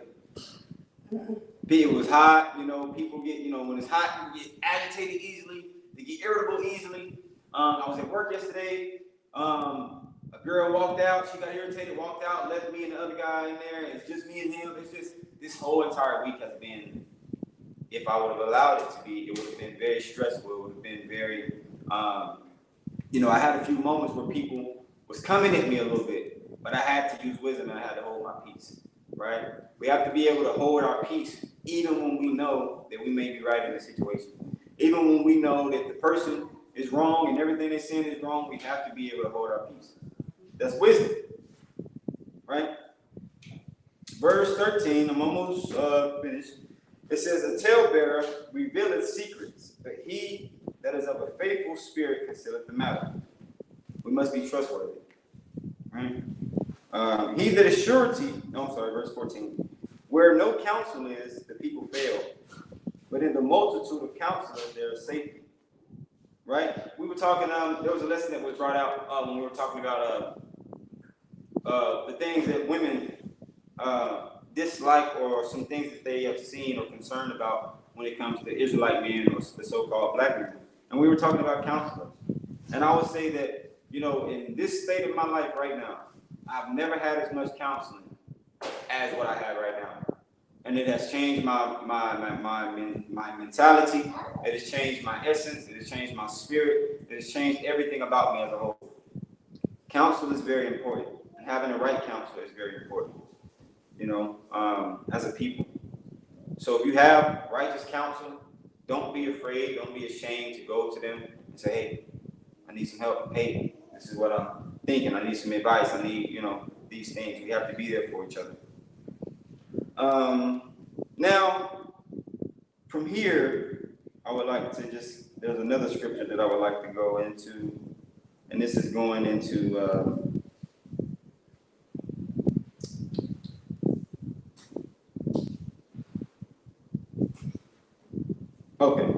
this is Proverbs chapter 16 and verse 32, and I'll just read it. It says, "He that is slow to anger is better than the mighty, and he that rules his ruach, or his spirit, than he that takes the city." I'm reading again. It says, "He that is slow to anger is better than the mighty, right? And he that rules his ruach, or his spirit, is better than he that takes the city." Why is this important? Somebody, anybody.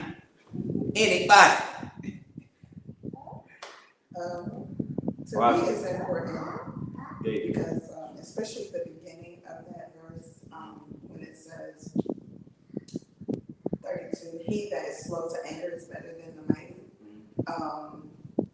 A lesson that my parents always taught me was the easiest way to find the weakness in a person is to see how quick you can get on their bad side, or get them angry, or get them to,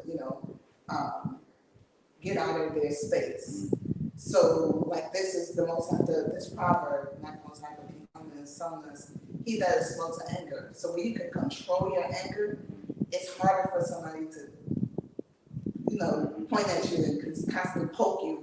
It's like, because you already had mastered that part of you. So when you can master your own anger and not allow anything around you to break that, then you're better than the mighty. Because the mighty is coming with one goal, but you, because you've already mastered that part of you, you can see many ways to get out of that situation.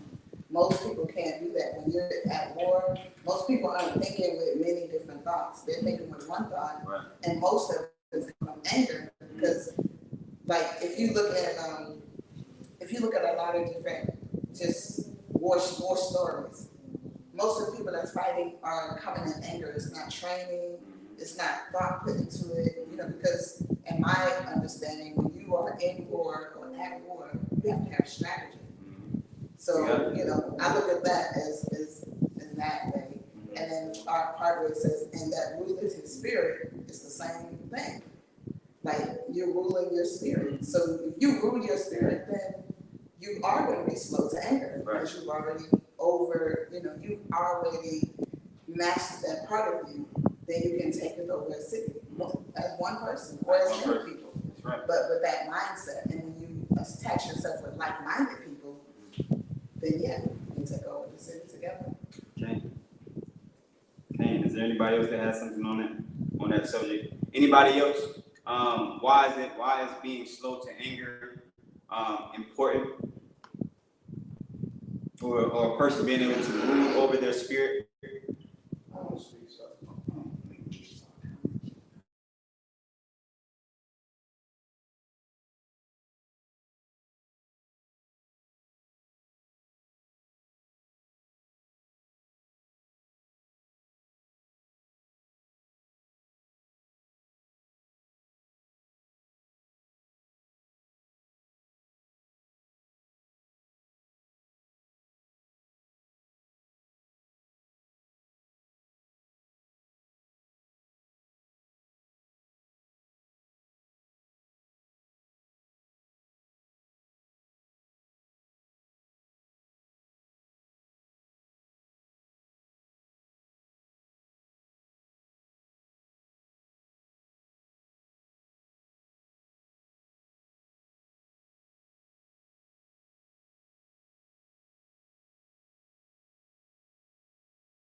Okay.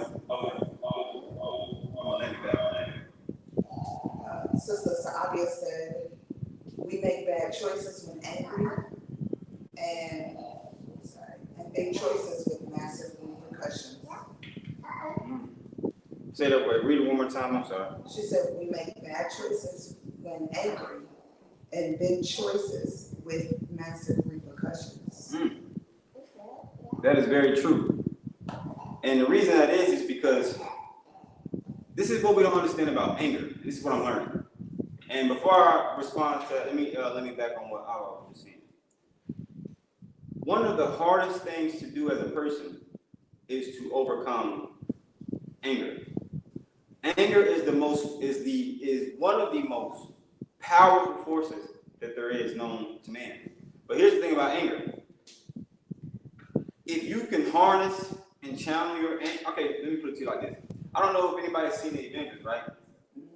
But there's a movie called Avengers, right? Then there's a character called the Hulk, right? Now, if you follow the story of the Hulk, right, you get to the point to where he first can control it. The moment he get mad, he tell people, get away from me, get away.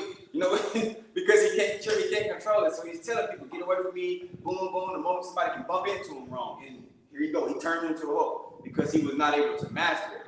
But then you get to like Avengers Endgame, right? Where he's now his regular self, the scientist guy, and he can cut the Hulk on and off as he wants to, right? And so right before they went to battle, somebody asked me, said, how do you do that? How do you just get angry? How do you? And what he said to me is that I'm always angry. That's what he said. He said I'm always angry. And when he said that, as soon as he said I'm always angry, he turned into a Hulk, right? But it was now controlled. He could now turn into it and cut it off as he needed it to, right? And the reason that's important because it's the thing. Before he had control over it, it could be a random civilian bump into him, and now he done turned into this big old monster and destroyed all this stuff, all because somebody was trying to get by and he bumped into you on that stand. You know? But now that he's learned to master that, I'm using that as an example because anger is a very, very powerful force. And I can't speak for nobody else, right? But this is what I will say when it comes to me. A lot of times back in the day, you know, when I would struggle with certain things, anytime I would get upset or I got angry, right? Of course, like I would just say here, sometimes we have devices, but I want to challenge a person. Anytime you get angry and you don't use the device or whatever you normally use to calm you down, and you take it upon yourself to channel that energy that you feel, I don't know how to explain it, but it is a very, very powerful thing. And it will really open up your spiritual eyes when you can control your anger. It's a force that literally, when you get up, when you like, put it to you like this, let me give y'all one more example. This was maybe about 2 weeks ago, right? For the longest, you know, I've been wanting a four-wheeler, right? So let me use this as an example. I've been wanting a four-wheeler for a little while, right? And so there was a guy that I had seen on Facebook Market. Four-wheeler? Okay, so a four-wheeler, they call them ATVs. A four-wheeler is, you know, when people ride around on the land, it's got four wheels. It's like a dirt bike, but it has four wheels, you know? So it's a four-wheeler. And I was wanting a four-wheeler because we live on a lot of land. There's a lot of things that got to get done around the land. And my truck, the truck that I have, which is I got a Mercury Mountaineer, it's not equipped for this terrain, right? And so I needed something to be able to get around. And then I was having car issues as well. You know, I was having car issues at the time as well. So I needed to kind of get around, be able to maneuver a little bit when I needed to.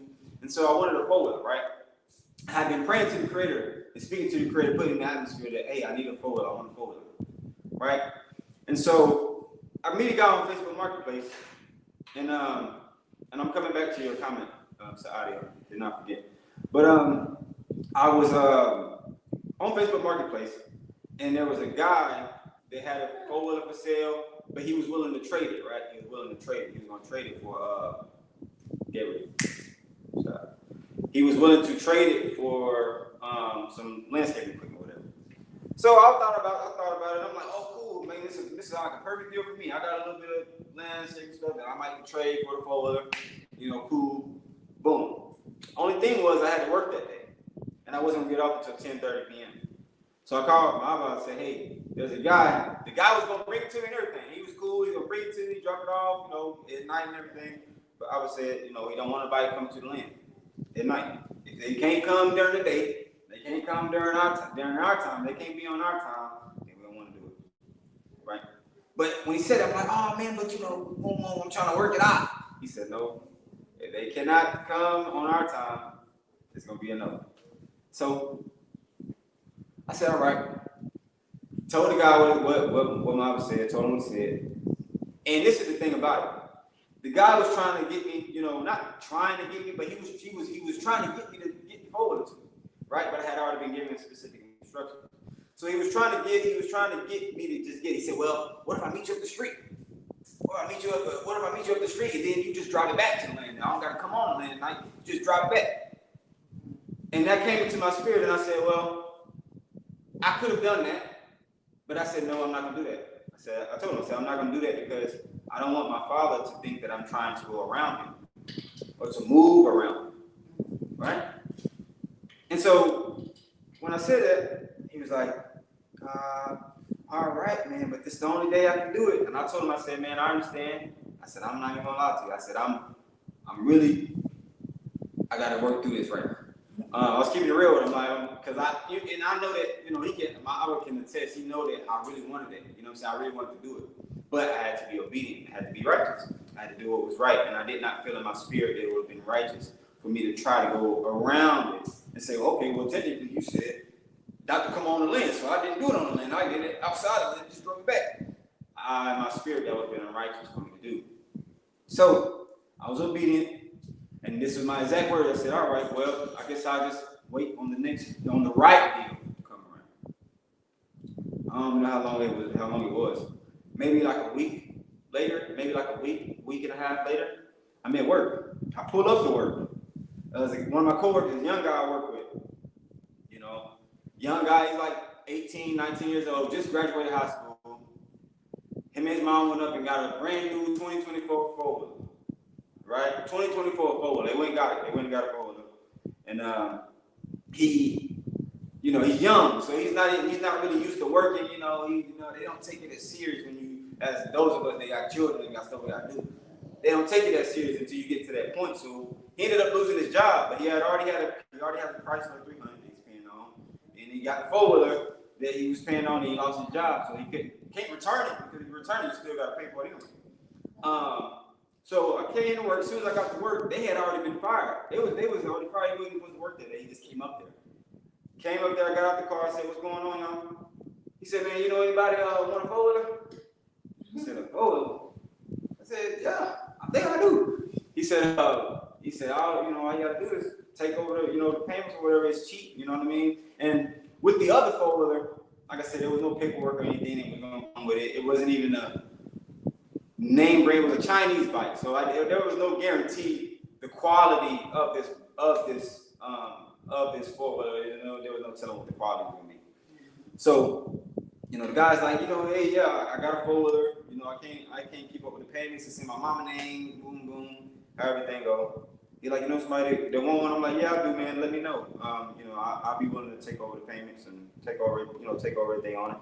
And so, immediately when he asked me that question, I knew that was the creator. And I knew that was the creator responding to how I responded to the prior situation.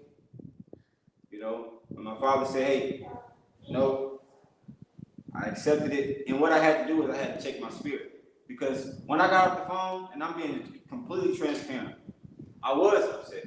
When he said no, I was upset. Right? And I was upset because I'm like, man, he gonna bring it, he gonna drop it off, it's boom. But I had to check myself. I had to check my spirit, right? And it only took me about 3 minutes to check my spirit out straight. But for that 3 minutes, I felt the rage trying to rise up in me. But I also felt myself having to contain it and having to bring it back down. And that was the most powerful thing that I ever felt in my life. Being able to just control that, being able to, because that's one thing about me in my entire life. My entire life, the only thing that people have been able to say about me as a person is I get riled up, right? It's the only thing people have ever said to me as a fault in me is that, and it was worse. Like I was saying, a lot of people may not think so now, but if you knew me 5-6 years ago, you would see some type of what my father would say as mastery over it, because they used to call me a ticket time bomb. But it was only because of how I was raised and the things that I went through growing up that I was not able to express and not able to get out, and came from that. But I'm thankful to the Creator how much control He has given me, how much self-control He has given me now. But yeah, that was something that people always would say, and it was never that. It was just I'm very passionate, and like my voice, even like everybody in my family, like we have very powerful voices. Like when we speak, it travels, and so the moment I get like a little bit elevated, my voice is going to raise. But it's not that I'm like mad or that I'm aggressive. It projects loud. It's just my voice can get loud, but it's never on like I'm gonna do something to you or something like that. It's just I get excited. I get excited pretty much, and so that's something that my uncle and my grandfather, all of our voices are the same way. Like my grandfather and my uncle, their voices are tremendously deep and they travel, right? But here lately, I've been focusing specifically on staying calm in any type of situation, any type of environment. Yesterday at work, there was a girl that kept trying to argue with me and trying to argue with everybody else, and there was just a very, very high negative energy. And I had to continuously control my anger while I'm doing her job, doing my job, doing this job, and I had to continue to keep myself in a place of peace, keep myself in a place. I already knew it was a test. I already knew it's happening because I got to speak more. So I already know at the end of the day, as soon as you start, I was fasting as well. So as soon as you start fasting, this things that's gonna come to attack you, come to throw you off course. And so, yeah, I was obedient to my father when he told me no to the foiler, and then the Creator came back around and blessed me. Okay, yeah, you can go sit down. Go ahead. Get down. Come here.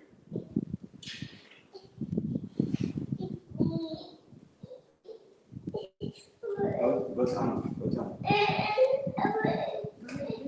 But yeah. So like I said, I only want to just share a few experiences that I've had to show how when you do things righteously, the Creator will always, he's seeing everything, he sees everything, but he will always reward you according to what you have done, right?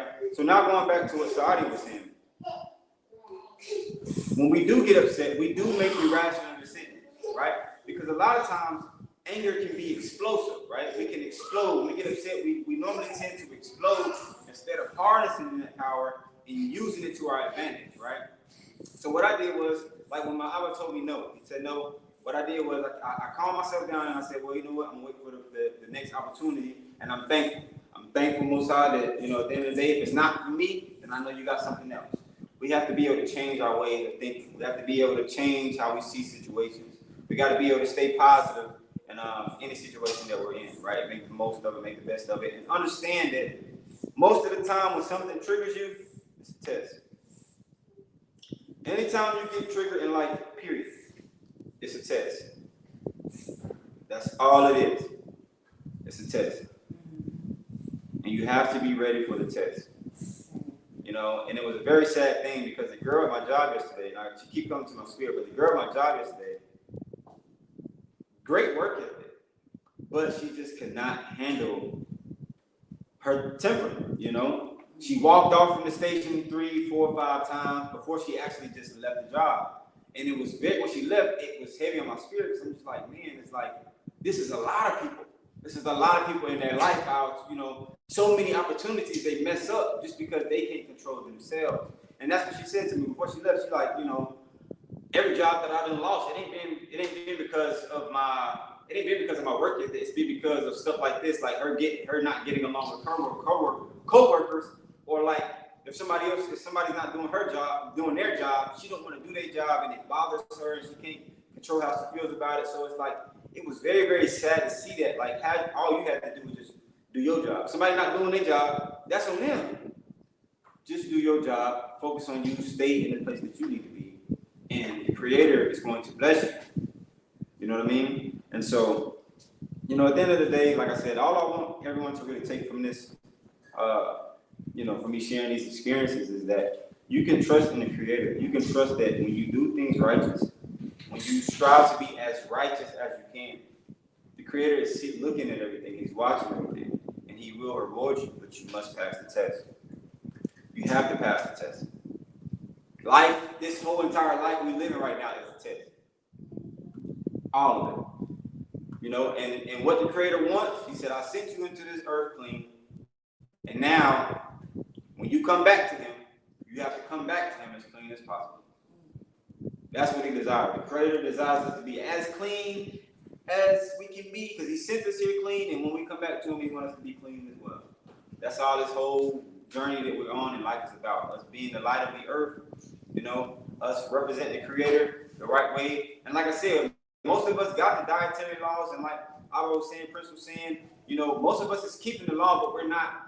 Our spirits and our essence is not in the right place. It's our spirits that's not in the right place.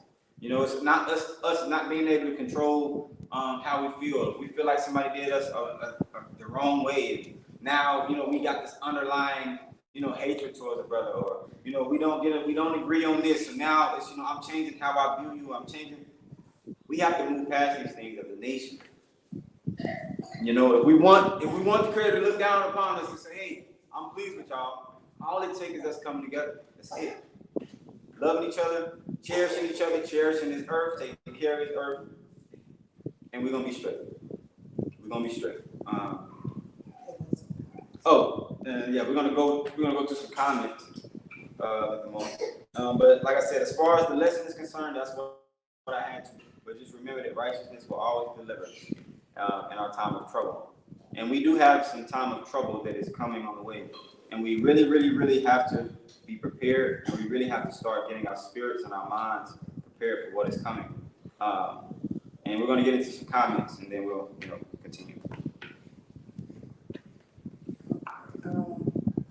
Our Matthias says, when we are able to control our anger, we are able to adequately respond to a situation versus reacting to a situation. EMTs are called emergency responders because they are able to go in, assess the situation and provide adequate response to remedy the event. Whereas reactions like Chernobyl have meltdowns and cause catastrophic damage. Wow, that's deep. That's very deep. And see, a lot of times,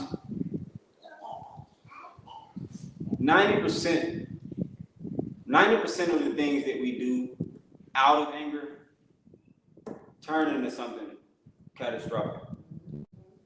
90% of the time, when we doing it out of anger, and we haven't first checked that anger within ourselves to even understand why we feel that way, right? I think it says to get the evil away because it's more contagious, unless you are as great as those there, and most are not. That's a comment from earlier. Oh yeah, Cain, and that's true as well. Of course, to get the evil away, yes. But see, that's what I'm saying. We have the power to get the evil away by even just us speaking, right? So when we were talking about, the blessing of the upright, it's just like our forefathers. Our forefathers in the nation of Israel was always spared from the prayers of the righteous. You know what I mean? Like, we were always spared because of the prayers of the righteous. So those of us that are striving to live in righteousness, we got to start doing more praying for our nation. We got to start speaking more life of our nation. The Most High, He's holding us. He got us here. But if we want the coin to completely flip back to where it's supposed to be, we have to utilize the powers that the Creator has placed within us. We have to utilize the creative power that He has given us to create what He wants us to have here, right? And a lot of that comes with our mouth. It starts there. Like I said, we can't see the auras, we can't see the energy fields, we can't see these things, but they're there. Just like we tell a child, growing up, a lot of times in different cities and different, where our people that in the slums and projects and different things, a lot of people get told, hey, you're gonna be like that, you're gonna be just like this, and just like this, and just like this, and that child will grow up to be just like that. Names have power. Whatever you name a child, they're going to grow up and become an embodiment of whatever that name means. So there's power in words first. That is what was first. A word was spoken first, then creation took place. Right?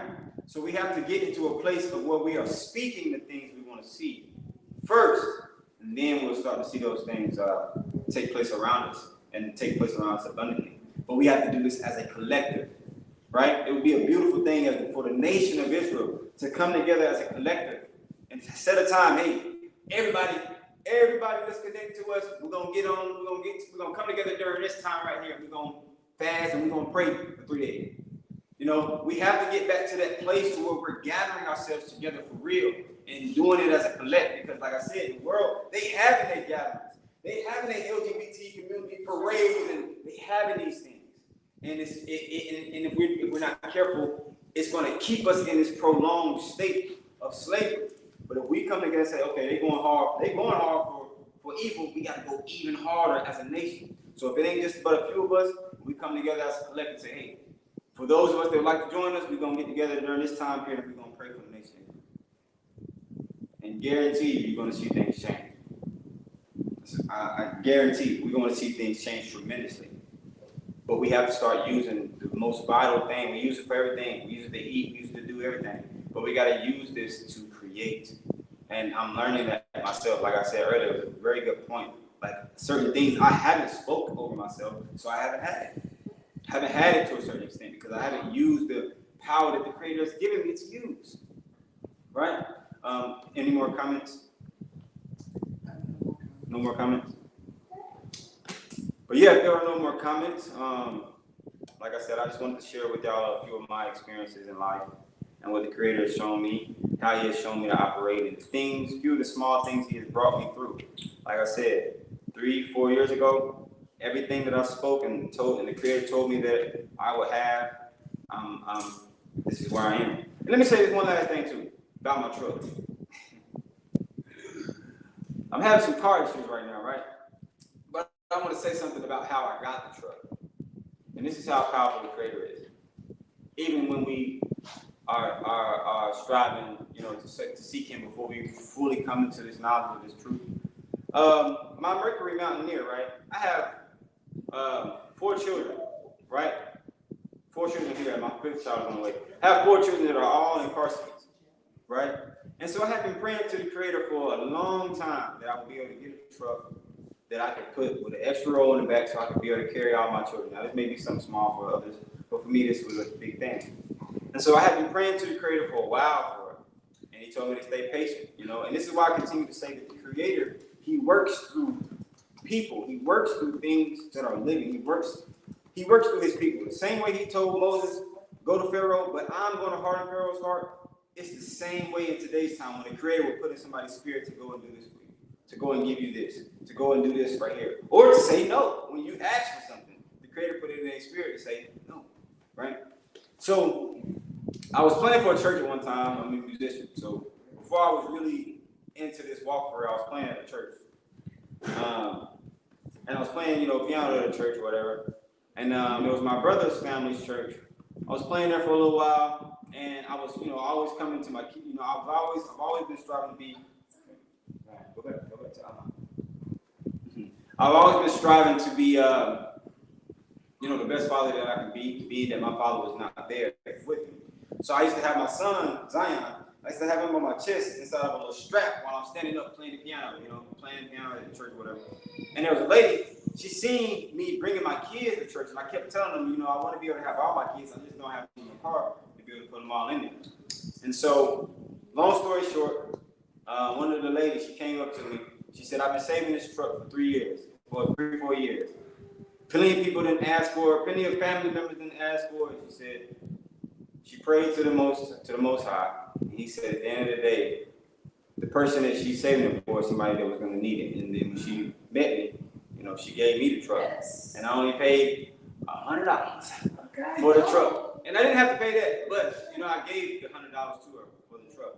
And so, the Creator has continuously shown me that, He will always be there for you in your time of need, even like beforehand. Like when I was going through what I was going through with the brother on the other land, and I didn't know what I was going to do, didn't know where I was going to go, and the Most High intervened, and He put it inside of Prince Yisrael's spirit. He said, hey, you can come here. So I'm thankful to be here, thankful for the Most High. I'm thankful for my Beulah family, thankful for those of y'all that were listening and just, listening to a little bit of my story.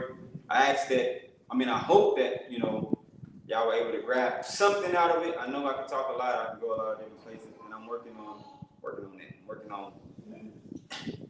bullet points. But thank y'all for listening, and I think that is all that I have. And I'm gonna turn it back over to the hands of the spiritual leader here, Prince Islam.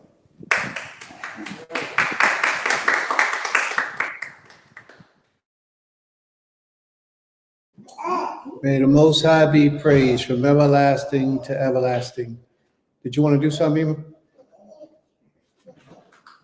Okay. All right. On the spirit of putting it out, because I too understand the power of putting it out.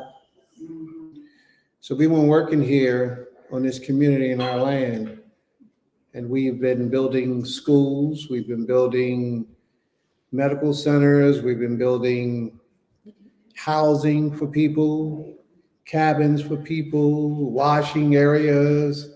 We're building a lot of things here. That's in the projection in the very near future. We built this house of worship that we're in right now. We completed this, and it's a beautiful place. It really is.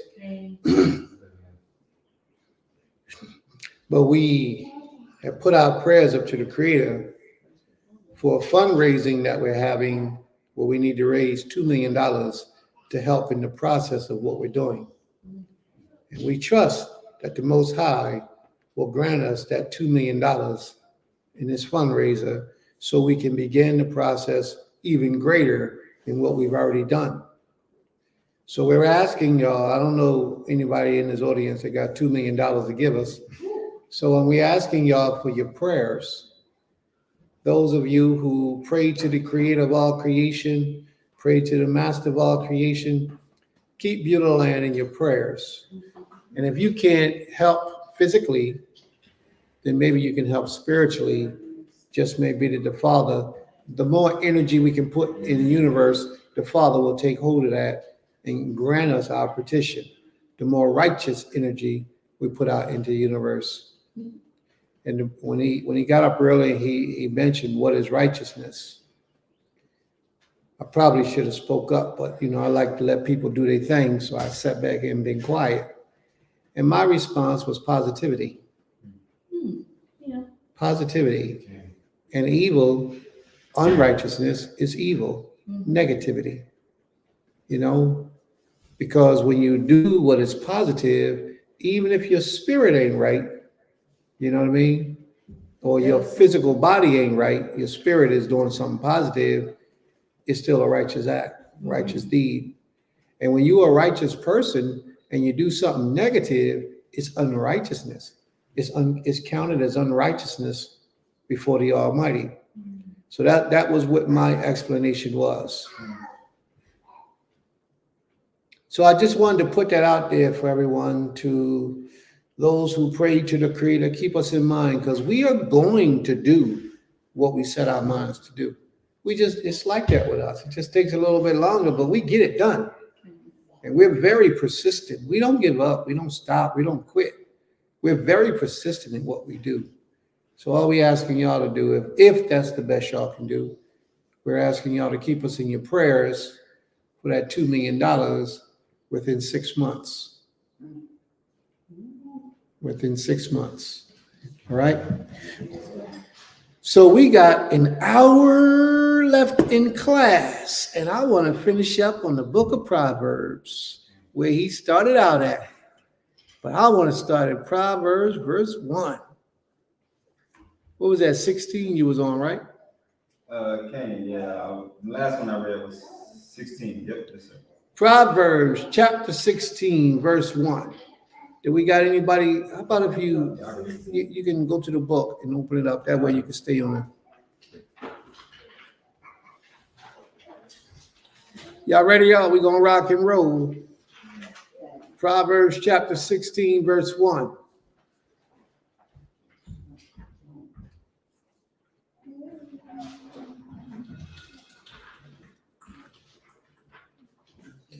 And this is all going to continue off of what was spoken earlier. You can take the righteous path or you can take the unrighteous path. It's all on how you project it. He spoke on how years ago he said and he envisioned, he prayed to the Creator that he would have certain things in his life over a period of time. The Creator blessed him, gave him those things. And here he is today fulfilling that, living it out in his life today. So we're going to touch on this power that resides in the universe, that the Creator's placed there in the universe, that we all have access to. We just need to tap into it.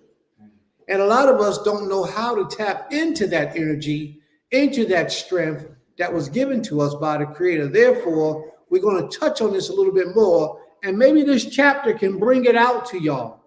Anything that you desire in creation, you can have. Anything in creation you desire, you can have. It's just that you got to know how to get it.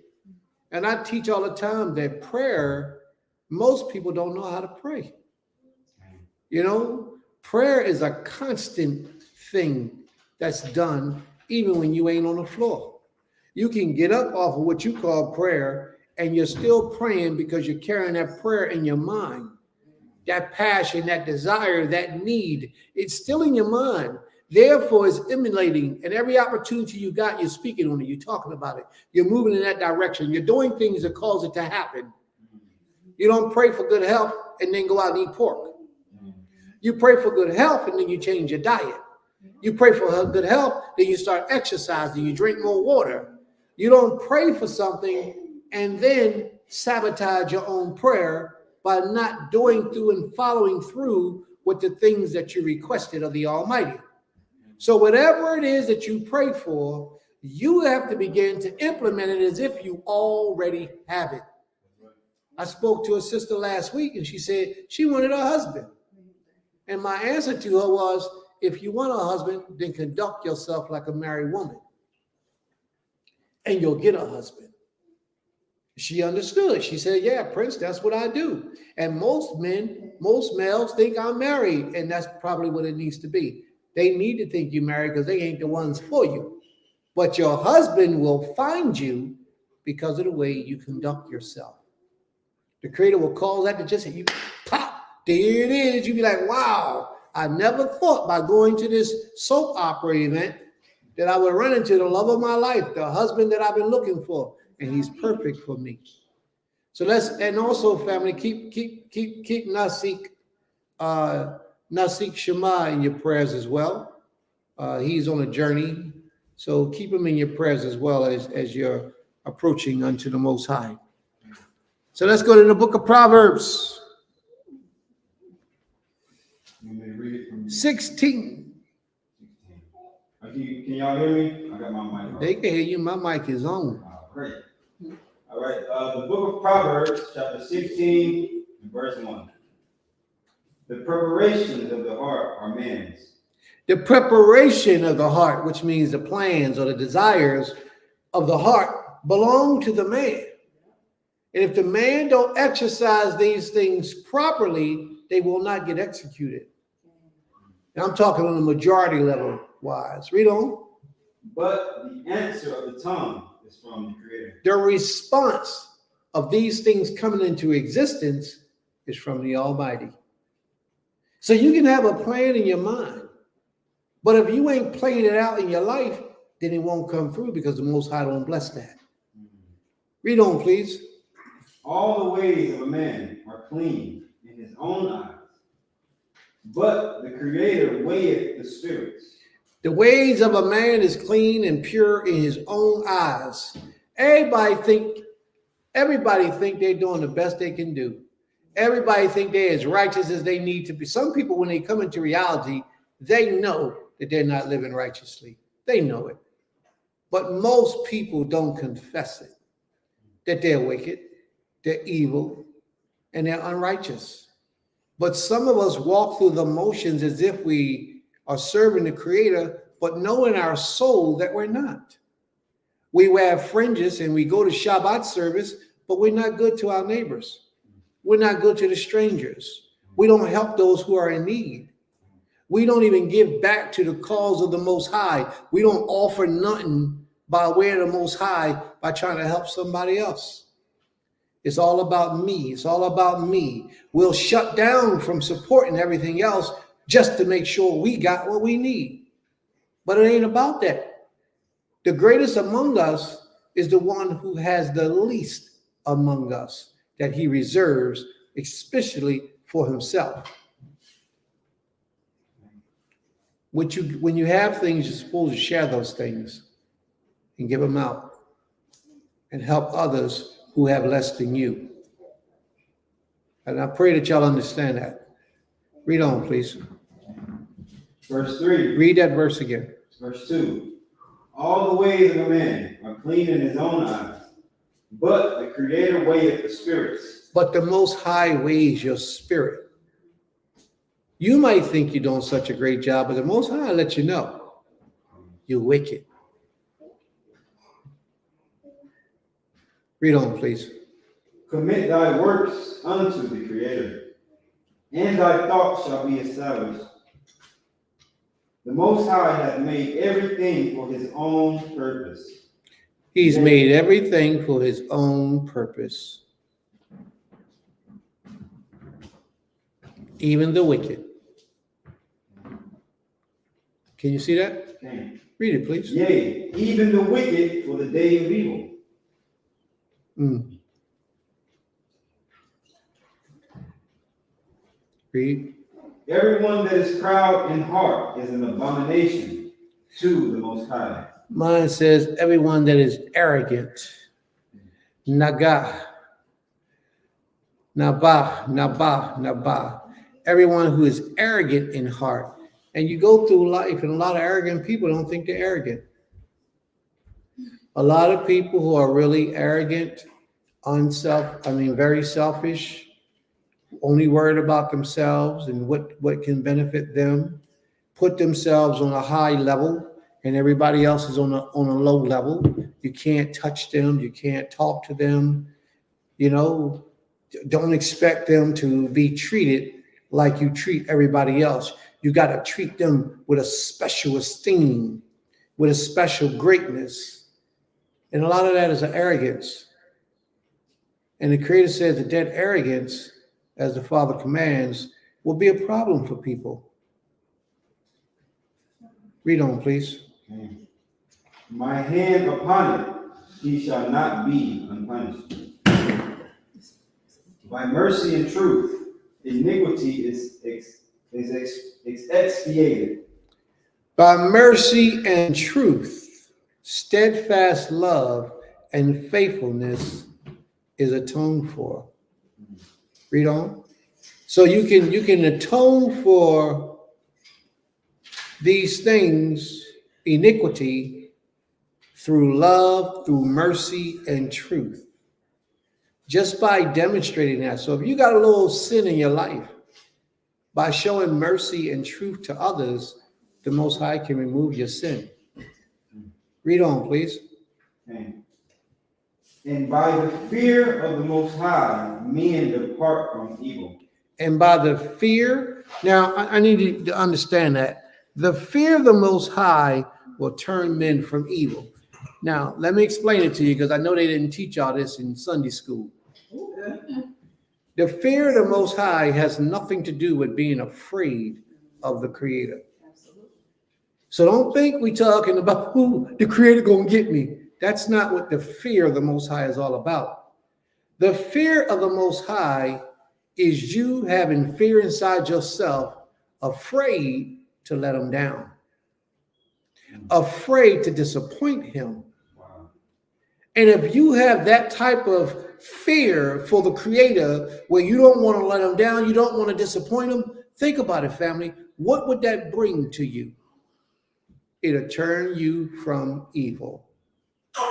Because right before you do that evil act, that fear that you got for the Creator, when you think about that, it will turn you away from doing that evil because you don't want to let the Most High down. You don't want to disappoint the Almighty. Read on, please. When a man's ways pleases the Creator. Read that again. When a man's ways please the Creator, he maketh even his enemies to be at peace with him.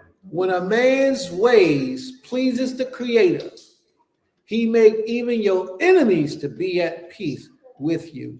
That means walking your ways, always walking your ways in your efforts and your thoughts to do that which is right in the sight of the Creator. It takes us back to the lesson that we learned earlier when he said that he had this brother that became his enemy. But he just wouldn't turn on the brother. He stayed loyal and did that which he understood to be righteous. And now today, the situation is turned. He don't have to worry about his enemy being fearful or trying to hurt or harm him. Now, I probably would have handled the situation a little different, because we different individuals. I probably would have dealt with it a little bit differently, but that's what he did. And his way have worked for him.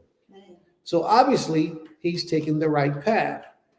When you have enemies, By you being righteous, the Most High will turn your enemy's wrath from you. It might take a little time. It ain't going to happen when you want it to happen, but believe me, it will happen. A lot of people who don't like something about you, that don't know why they don't like you, if they continuously see you moving in the righteous path, they'll do one or two things. They'll get on board with you, or they'll get far away from you. One of the two. Either way, it's a blessing. May the Most High be praised. Let me tell you something, family. You ain't never got to convince nobody to like you. Don't ever think if people come to you and they complain and they don't like you, it's not your job to convince them to like you. It's your job to convince the Almighty to accept you. That's it. So as long as you're walking in your uprightness and you're being honorable and walking in your integrity before the Creator, then the rest of the world is like in a void or a vacuum. They don't mean anything, what they think about you. As long as you know that what you're doing before the Almighty is upright and what He desires for you to do, that's what you do. That's what you take into account. Because man will be indecisive. There's a lot of people that try to please everybody in their life. You can't please everybody in your life. Because by pleasing one person, you'll displease another one. And if you go back and try to please that person that you didn't please, the other person will be disappointed because you're not doing good enough. You can make $500 a week and take $425 of that pay and give it to somebody else because they needed it. And they'll still find reasons to accuse you of being selfish and stingy because you didn't give them the other $75? Because you didn't give them that little $75 that you kept to yourself. So don't worry about pleasing people because you can never do it. Only worry about pleasing our Father, the Creator. Yotzeh Ziva'ut. Worry about pleasing Him. He's the only one that you have to focus on. And if anyone else is of a righteous character and a righteous nature, they will see your goodness through your actions that you demonstrate. And their spirit will gravitate towards your spirit, and y'all will be at peace. Believe me, it's a fact. Take your mind off of pleasing man and put your spirit, your energy, and all your time into pleasing the Creator. And those who are of that remnant of a remnant will gravitate towards your spirit and want to help you and want to participate with you and want to talk to you and want to be in your company. And some of them want to live with you. Believe me. Because a righteous individual is hard to find right now in the earth. Extremely hard to find. Some people can fake and camouflage for a long time. But a righteousness is tested by the Spirit. And a lot of people can't pass those spiritual tests. They want to smoke. They want to drink. They want to have sex with people they're not married to. They want to eat what they want to eat. Why am I saying that those physical things are spiritual tests? Because they are. You know why? Because you know better. They're testing your spirit to see what level of spirituality you're on. And a lot of us fail that test because a lot of us are arrogant, only wanting what we want when we want it and the way we want it, and that's it, let alone what the Most High has for us. Let's read on, please. And verse 8, better is a little with righteousness than great revenues with injustice. Better is a little bit. So we got, what, about 10 people here? Heartbeat. Good 10? Yeah, maybe 10. In a heartbeat. Living here on the land. But we got harmony. We got unity. You know, you can feel the love in the air when you come through the gate. People who really care for each other. People who help each other. Look out for each other. If you need, then I need. And if I need, then you need. People who care about your safety. Did you eat tonight? Do you have any water? People who reciprocate that type of action. So better is a little righteousness. What did it say? Better is a little with righteousness than great revenues with injustice. So if we had all the money we desired, but we got wicked people walking around, then it wouldn't even last. It wouldn't even last. So may the Most High be praised. Total Rabbah. Yeah, read 7 again. I like 7. 7 was nice. 7. When a man's ways pleases the Creator, he maketh even his enemies to be at peace with him. All right, skip down to 9, please. Verse 9. A man's heart deviseth a way. A man's heart deviseth his way, but the Most High directeth his steps. Now, this was read earlier in the class. A man's heart devises his ways. I mean, you think of plans, you think of things that you want to do, and you put it out there, and you try to do what you can do. Most of us, we make a prayer, or we'll see something that we like, and then we'll leave it alone and just wait for it to happen.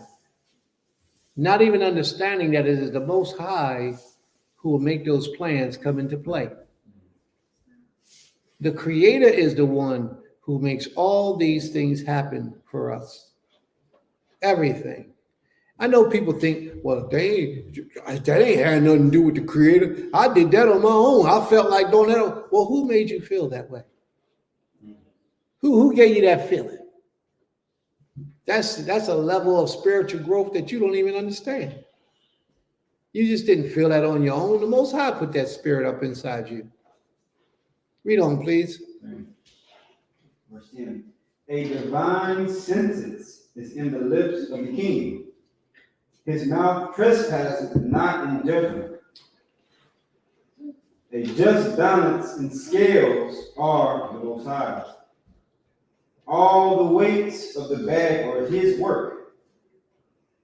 It is an abomination to kings to commit wickedness, for the throne is established by righteousness. Let me read this. A prophecy is on the lips of a king. An oracle is on the lips of a king. His mouth does not sin in judgment. Now, what does that mean? That means that a king can cast down judgment, and that thing is definitely going to happen. But he has to be careful in his judgment that he does not sin. Like a king in the ancient days, when we had kings that ran rampant, they had the power over life and death. If they said you died, you died. If they said you lived, then you lived. But the prophecy part that we're speaking about is that when the king executes this here, he speaks his word, he has to do all this in righteousness. What's the next part there? It says, a just balance and scales are the Most High's. All the weight in the bag are his works. That means you get what you put out. Whatever you put out there, you do good deeds, you're an honest person, you're good to people, your spirit will emulate those type of people in your life. So therefore, you get what you put out. So always be on your best behavior. People who study spirituality, I'm talking about people who study on a high level, they understand that principle. This is why when they do something to someone, they sit in the middle of a magandawi with a circle around it, because that magandawi and that circle is a form of protection. Because once you put that energy out there, it can very well come back to you. You got to be careful with that. You get what you deserve, what you do. Therefore, they put the elements of sacred geometry are in a circle around them, and they cast their spells. And they do what they want, because when you cast a spell, it takes life. That energy is real. And that energy can find its way back to the person who gave it if that person is not protected. You got to understand that, family. All right? A just balance and scales are of the Most High. All the weights in the bag are his works. He brings them right back around to you. It is an abomination to a king to do evil. It's wickedness for a king to do evil. Any type of leader to do evil is wickedness. For the throne is established by righteousness. That means when you're in a position of leadership over top of the people, the just balance and measures is what you must give to the people in your rulingship. Read on, please. Verse 14. Nope. 13. Verse 13. Righteous lips are the delight of kings, and they love him that speaketh right. The wrath of a king is as a messenger to death, but a wise man will pacify it. You see what I'm saying? The king have the power of life and death in his tongue. The king. If he speak it, it can happen. But now a wise man can speak to a king in a manner that will cause the king not to cause his life to be taken. Wisdom. Read on, please. Verse 15. In the light of the king's countenance is life, and his favor is as a cloud of the latter rain. How much better is it to get wisdom than gold? Yea, to get understanding is rather to be chosen than silver. Let me read that. Now, you want to read it again? Yeah, this Okay, go ahead. How much better it is to get wisdom than gold? Yea, to get understanding is rather to be chosen than silver. Now, what he's saying is, you can get a whole lot of wealth and still be a fool. And you can be wise and the wealth will come. So it's always best to have understanding and to be wise than to be rich and be a fool. Always. Read on, please. The highway of the upright is to depart from evil. He that keepeth his way preserveth his soul. Pride goeth before destruction, and a haughty spirit before a fall. You know, that's a very important verse there. Pride goeth before destruction. There are a lot of people who are proud and arrogant. And when they think they're making the right decision, the Creator allows them to see later on in life, after they made a decision, after they can't go back, that the decision they made wasn't as good as they thought it was. And then they try to undo it, but it's too late. That's because the Most High has to bring his wrath down upon that individual who's walking in arrogance and pride. Read on, please. Better it is to be of a lowly spirit with the humble than to divide the spoil with the proud. So when you meet somebody that's poor, don't be arrogant and talking nasty about them and acting like you all that just because they're poor and not as financial blessed as you are.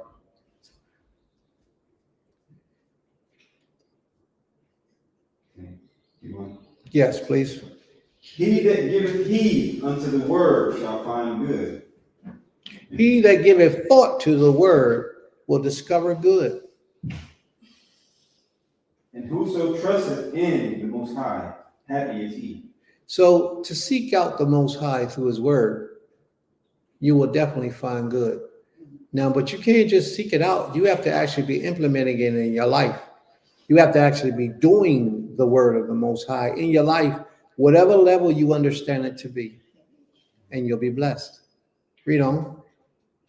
The wise in heart is called a man of discernment, and the sweetness of the lips increaseth learning. Understanding is a fountain of life unto him that has it, but folly is the chastisement of fools. The heart of the wise teacheth his mouth, and addeth learning to his lips. Pleasant words are as a honeycomb, sweet to the soul and health to the bones. There is a way which seemeth right unto a man, but the end thereof are the ways of death. There is a way that seemeth right to a man. There are so many people that are doing what they feel they want to do and how they want to do things. So many people. And it seems to them that what they're doing is right. But if their intentions are wicked, if they don't do these things with the right intent, with the right spirit, then it's wicked. And the end of that road is destruction. Sometimes you think that as long as you got a woman in your life, and you think as long as you keep giving her all your money every week, that she'll be there for you and she'll love you and she'll give you everything in exchange because you give her all your money. If you're doing it with the wrong intent, trying to keep her, and this is why you're doing it, in the end, you will see that that wasn't the best thing to do. You can't pacify people with wealth.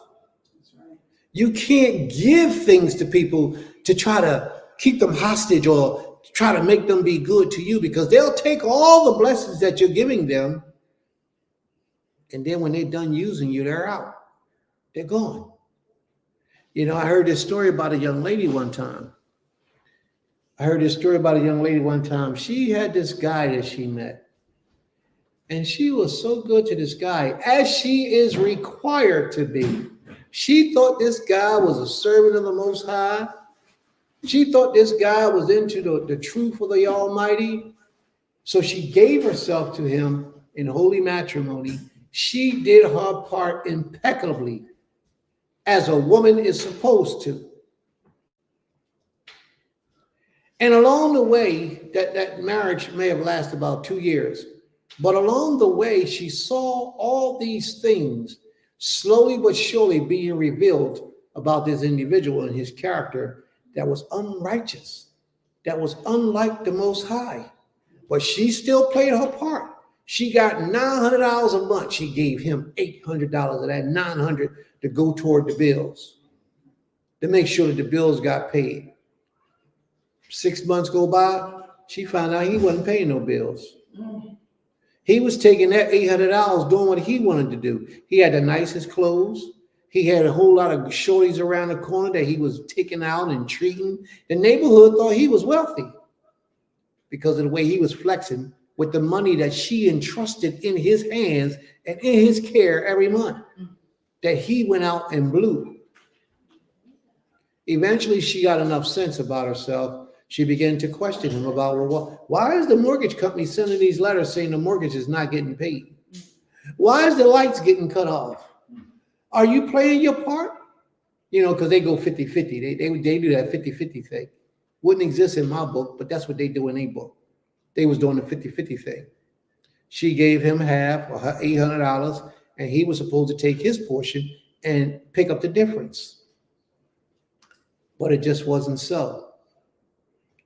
And about a year later, she had enough energy, enough strength that she took him before leadership. And she was granted a bill of divorce. And she was divorced from that guy. Her life has made a whole 180. It has completely turned around. She got a new husband. And this husband that she got now is a righteous man. He handles his business. She handles her business. 50-50 don't exist no more in their life. There's no more such thing as a 50-50. You know, she's provided for, she's taken care of. Now, why am I saying all this? I'm saying all this, family, for several different reasons. I don't want y'all to think because somebody do wickedness to you that you got to begin to do wickedness to them. That's not what you got to do. You maintain your righteousness, and the Most High will intervene. Absolutely. He will have his way to give you what you're required, what you're supposed to have, based on the energy that you put out. Read on, please. The hunger of a laboring man laboreth for him, for his mouth compelleth him. The hunger of a what? Of a laboring man. The hunger of a laboring man. Read on. Laboreth for him. Laboreth for him. Now, let me tell you something about that. Well, read that last little part after that. For his mouth compelleth him. Now, The hunger of a laboreth man is a man who has desire to do something, to be great, or something that he requires in this earth, in this life. He has a hunger, a passion inside of himself for that, right? He putting it out there that this is what I want, Creator. This is what I need, Creator. And read the next verse. What does it say after that? The hunger. The hunger of the laboring man laboreth for him, for his mouth compelleth him. Your mouth is what compels you to receive or to cause you to work. Why? Because you said this is what you want. Now get out there and make it happen for yourself. You know what I mean? How many people are at dead-end jobs right now? How many of us are in a dead-end job that just always praying to the Creator, man, I wish I ain't had to go here. I don't like this job. I don't like this life that I'm living right now, Creator. How many of us are in that attitude? Or I don't have enough of this, Creator. How many of us have that attitude? But see, we talk about it, but we don't do nothing to change it. And that's what this scripture is talking about. This man got a hunger inside of himself. He's compelled because he spoke it out of his mouth. And now he got an action that he has to do to bring into fruition the things that he desires for himself. Every one of y'all should understand that and take that lesson and hold that lesson dear to yourself. If it's something out here that you want, that you can speak and make prayer to the Creator for, go get it. Go get it. That means start living your life as if it's already there. If it's riches you're after, go get it.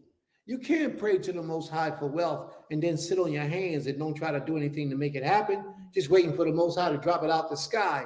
That's not how the Most High moves.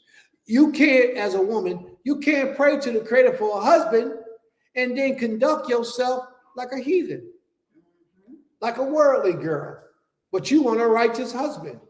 Oh, you'll get a husband acting like a heathen, but he won't be righteous. So you have to learn to better yourself and to make yourself valuable where a man of quality will see you and appreciate you, and then he'll be gravitated towards you. But as long as you like everybody else, what's the purpose of a righteous man coming into your life? Then you got a lot of brothers who are pleading and begging the Almighty for a virtuous wife, but he himself is trash. Why would you search and seek for a virtuous wife so you can destroy her? And that's what happens too often in our communities. We are mixed-matched in our relationships because we chase these relationships with a passion of desire, sexual passion of desire and false hope. And then after the desire and the false hope, you realize it ain't happening and it goes away to the false desire that you had. The sexual desire goes away and you wake up next to somebody. You say, well, why am I here? This doesn't serve any purpose in my life. Read on, please. An ungodly man diggeth up evil, and in his lips there is as a burning fire. An unrighteous man, a man who does not serve the Creator, will dig up evil and then speak against the righteous to try to destroy them and bring them down. That's exactly what will take place. An unrighteous man will go back 15, 20 years on your life. 15, 20 years ago about what you did 20 years ago, and what you did wasn't even all that bad. And they'll jump on it and then go get others to come and be a part of it just to try to tear you down. And you know why they do that? All because they see the greatness that you're demonstrating today. And that's why they do it. But don't let them be victorious. And they come with evil in their lips. Read on, please. A froward man soweth strife, and a whisperer separated familiar friend. What verse we on? 28. Yeah, 28. Verse 28. A dishonest man, a froward man, a dishonest man spreadeth strife. That picks up from the verse we just read prior to that. He starts with strife and mischief and evil and wicked. He go back 20 years and pull something up just so he look. You think that brother? What's his name? Melchizedek, the brother named Melchizedek, live in Florida. You think he doing something because he fasted for 90 days? You think he doing something? He ain't doing nothing. That brother did this 20 years ago, and what he's fasting for is to try to get that punishment up off of him. Well, the brother Melchizedek, who's doing that, is of the righteous. He's right, and that's exactly what he should be doing. But this brother with the froward man, the evil man, the dishonest man, places it out there to try to discredit you for all that you're doing, the sacrifices that you're making, striving to get right with the Most High, no matter what your past was. He will try to tear you down. The dishonest man, the evil man, the wicked man. Read on, please. A man of violence enticeth his neighbor, and leadeth him into a way that is not good. A man of violence entices his neighbor.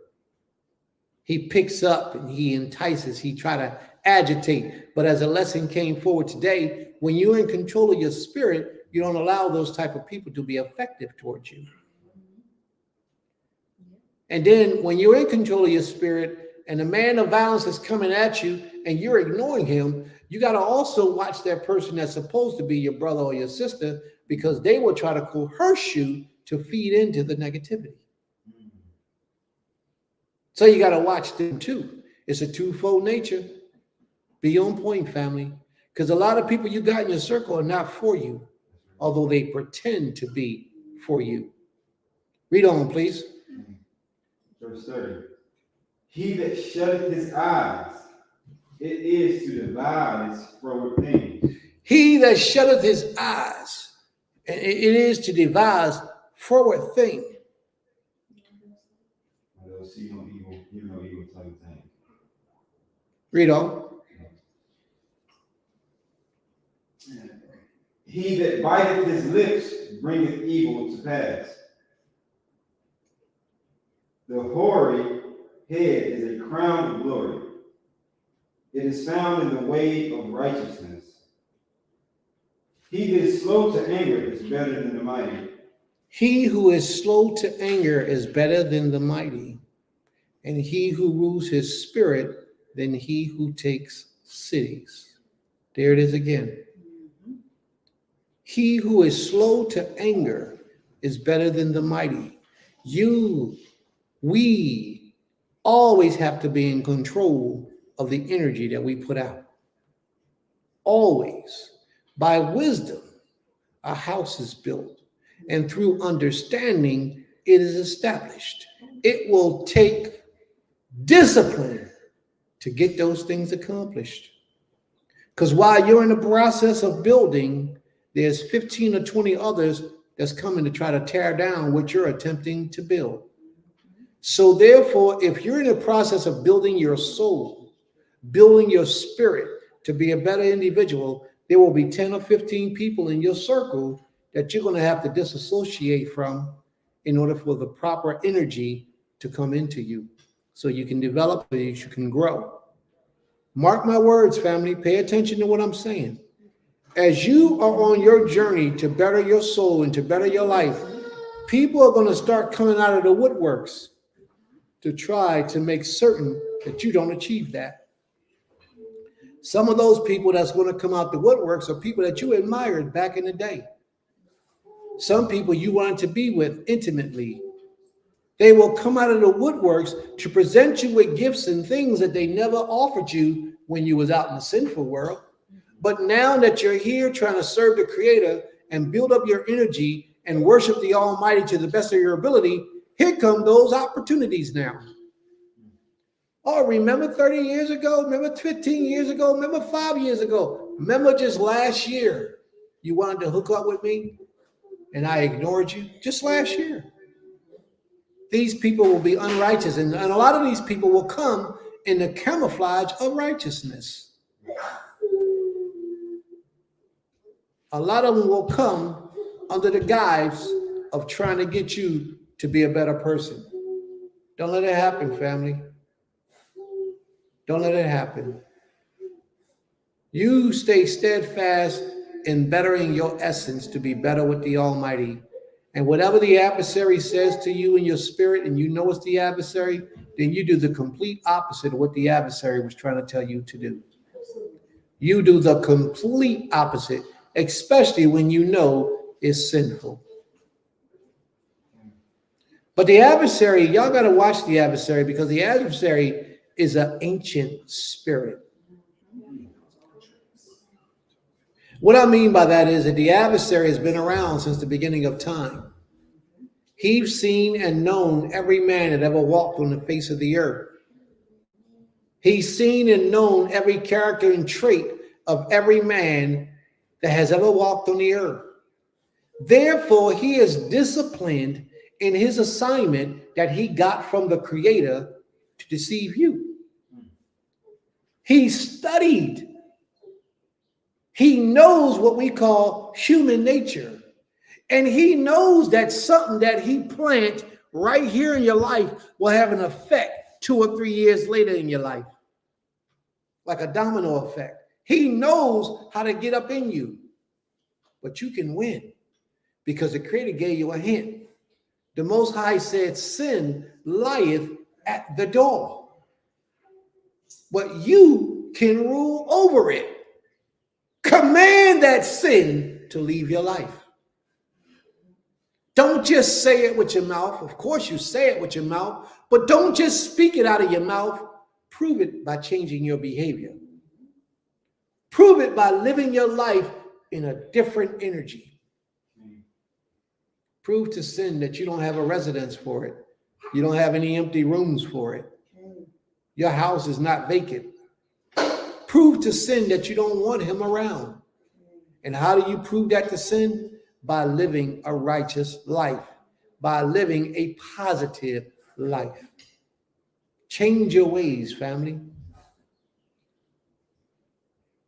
Dig deep inside yourself and find your shortcomings in life and better yourself. Go against the evil and negativity that tries to bring you down, that tries to take you back 2 steps every time you take a half a step forward. Opportunities come out of nowhere. It's just like when you get some money. It's like people can smell you got a couple dollars. You could have been broke all year. You get your income taxes, you got $5,000 on your income tax. All of a sudden, you get phone calls from everybody everywhere. And it'd be small things. Yo, I just need $50, man. I need $25. Oh, my car got repoed. And because my car got repoed, I couldn't go out and work, so I couldn't pay my mortgage. I need $3,000, man. And you know, you're supposed to be my brother. And you don't want to let people down. You don't want to hurt people. So what you do, you give them that $3,000. Now you got $2,000. And then your sister around the corner, something happened to her little baby. So you have to give up $1,500 to her. Now you got $500 left. Now your mortgage, car note, and your bills are due, right? And that's $2,300. How you going to take care of yourself? You can't. Sometimes you got to take care of yourself before you take care of anybody else.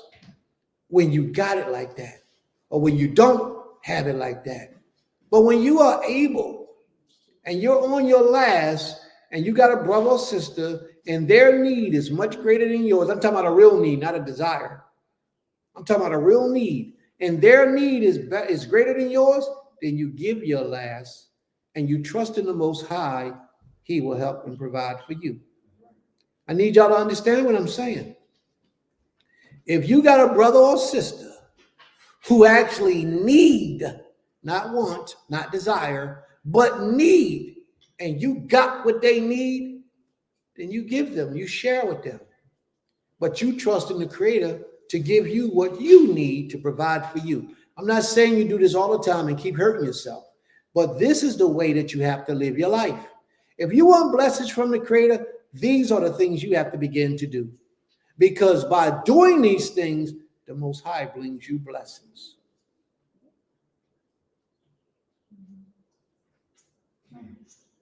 keep on. That's right. That's exactly what happens. Soon as you get your hands on something, they come out of the woodworks. It's like they can smell you got, he got some money. Yo, hey man, my car broke down. I need some tires. Or somebody did something to my car and broke it. I can't go to work now. I need a couple dollars. My mortgage is due. Well, how long is your mortgage been due? I ain't paid it in 9 months. They ready to take my house. Well, what was you doing 9 months ago that you didn't pay your mortgage? You work every day.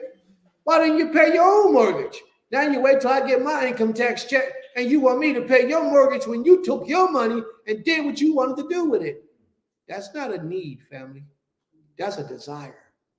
You help those who have genuine bona fide needs. You bend over backwards to make sure they got what they need. But those who are just coming to try to get you, believe me, there's a lot of scammers out there. And they know that you have a good spirit. And they know you got a good spirit and you're willing to help people. They know this. Therefore, they play on your goodness. And they'll say they are in desperate need when they're not. Just to take from you, to go ahead in their filth, in their pleasures that they desire. Read on, please.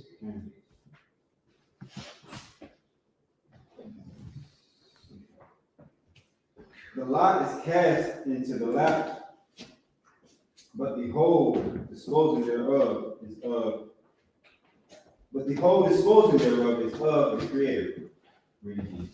The lot is cast into the lap, but the whole disposing thereof is of the Creator. Going to chapter 17. Read on.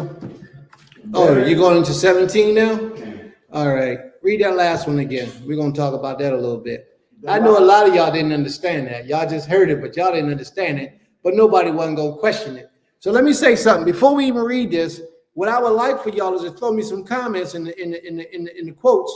I want to hear what you're thinking about this lesson, about the lesson earlier today, and about what you're hearing right now. Share with us some of your thoughts. Write it in the chat room. Tell us what you're thinking, what you've learned from it, what you got from it.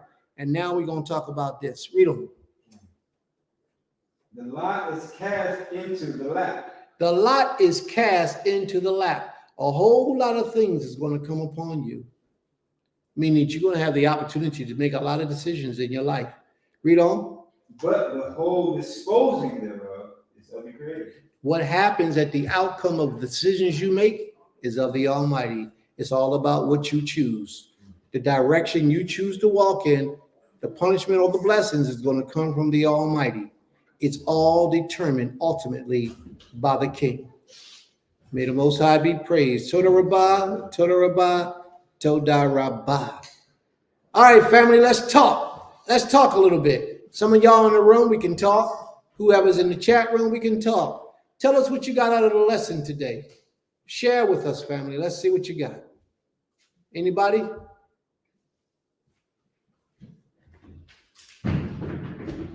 Let's talk about what we got out of the lesson today, please.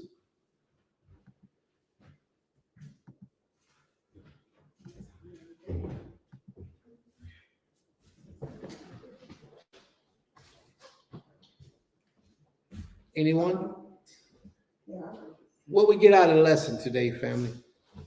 Tell us what it was about, how good it was for you, how bad it was for you, the positive, the negatives, whatever it is. Let it be known, please. Now is the time to speak. Okay.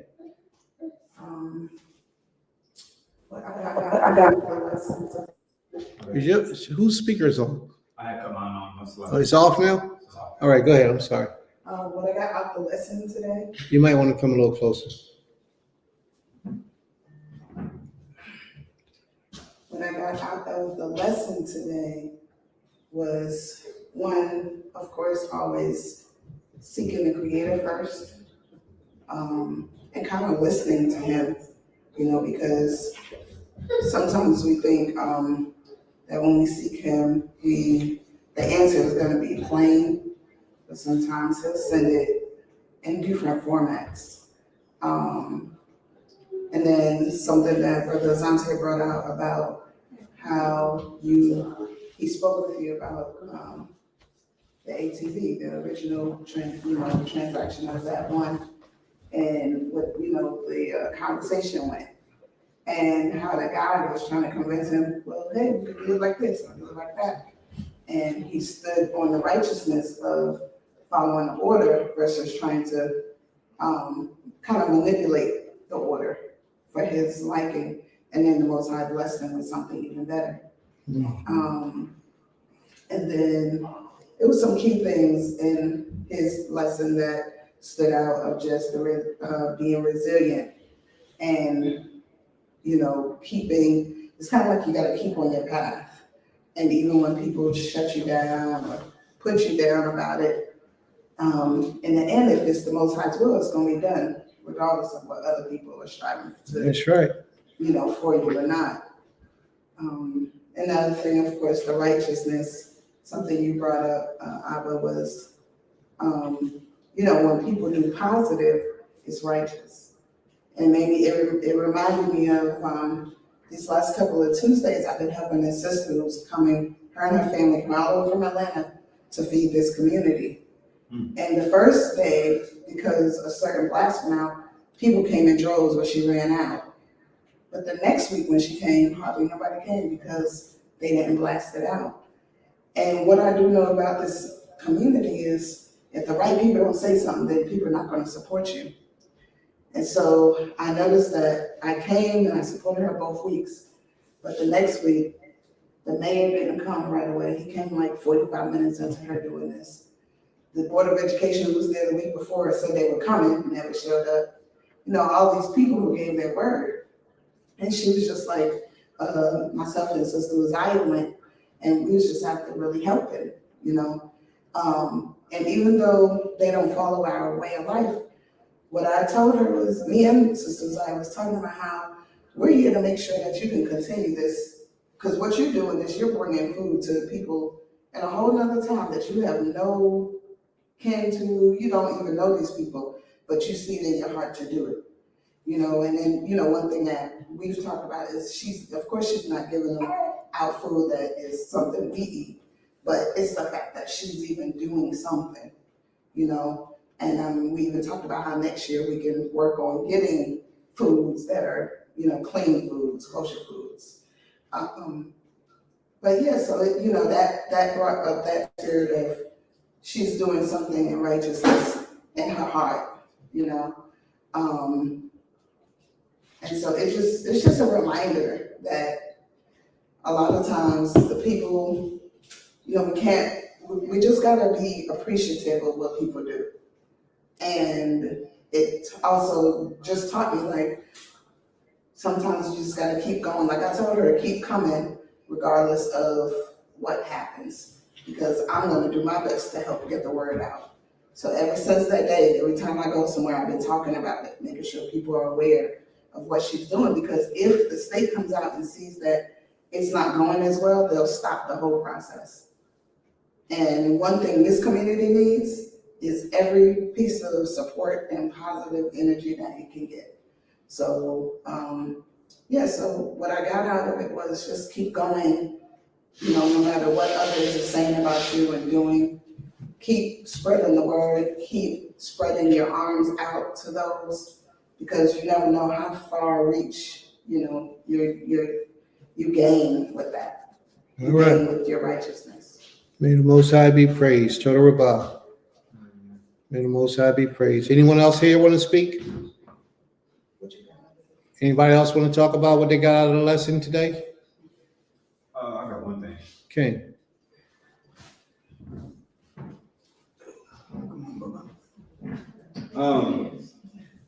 I just wanted to pretty much maybe back on what the princess was just saying, how at the end of the day we have to, and it's just one point I want to make, because you said it too, but like she was saying about the lady that comes and brings the food to the community, like you say all the time, people have to be as righteous as they can be with the understanding that they have.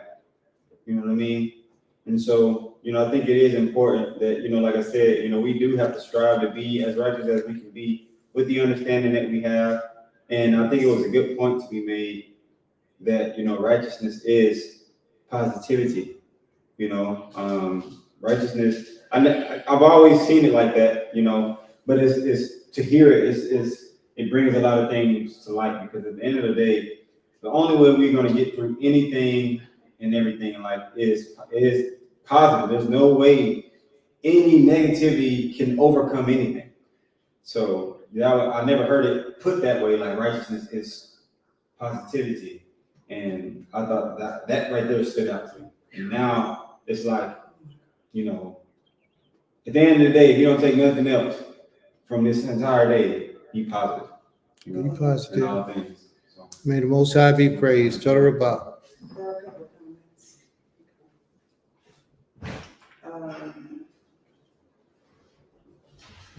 The first comment comes from Sister Saadia, and she says, it has always been taught that patience is a virtue. Though many of us lack patience, but the testimony from the Ox showed how the Most High's timing belongs to Him alone. She got a part 2 down there. Okay. And though it may seem like forever, it truly isn't. And through righteousness, positivity, the blessing will come. May the Most High be praised. Total Rabah. Sister Gaddy says, there were so many things. My favorite is our biggest focus should be pleasing the Creator and not man. May the Most High be praised. Total Rabah. All right, is that it? Mm-hmm. What's that Yahoo got up top? You read that.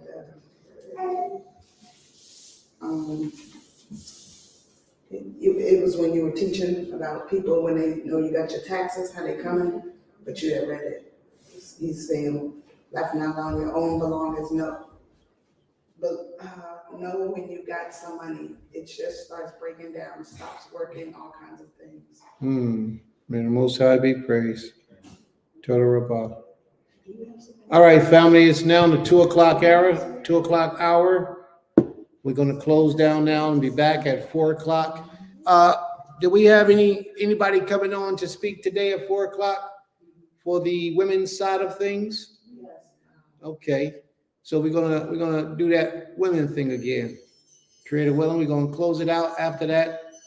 As I believe they're hitting something like women, what do you dislike the most about Hebrew men or black men of color?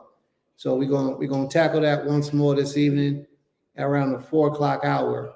So go out, family, invite some of your friends, invite some of the people you know in your life that has been done wrong, or some of the people who have been disrespected. Bring them in so that we can have a profitable, prosperous second half for the Shabbat day. May the Most High be with you all. Toda Rabbah, everyone, for coming out and spending this early morning portion of your day with us. Beautiful land at Temple Kifarim. May the Most High be praised. Toda Rabbah, Toda Rabbah, Toda Rabbah. No.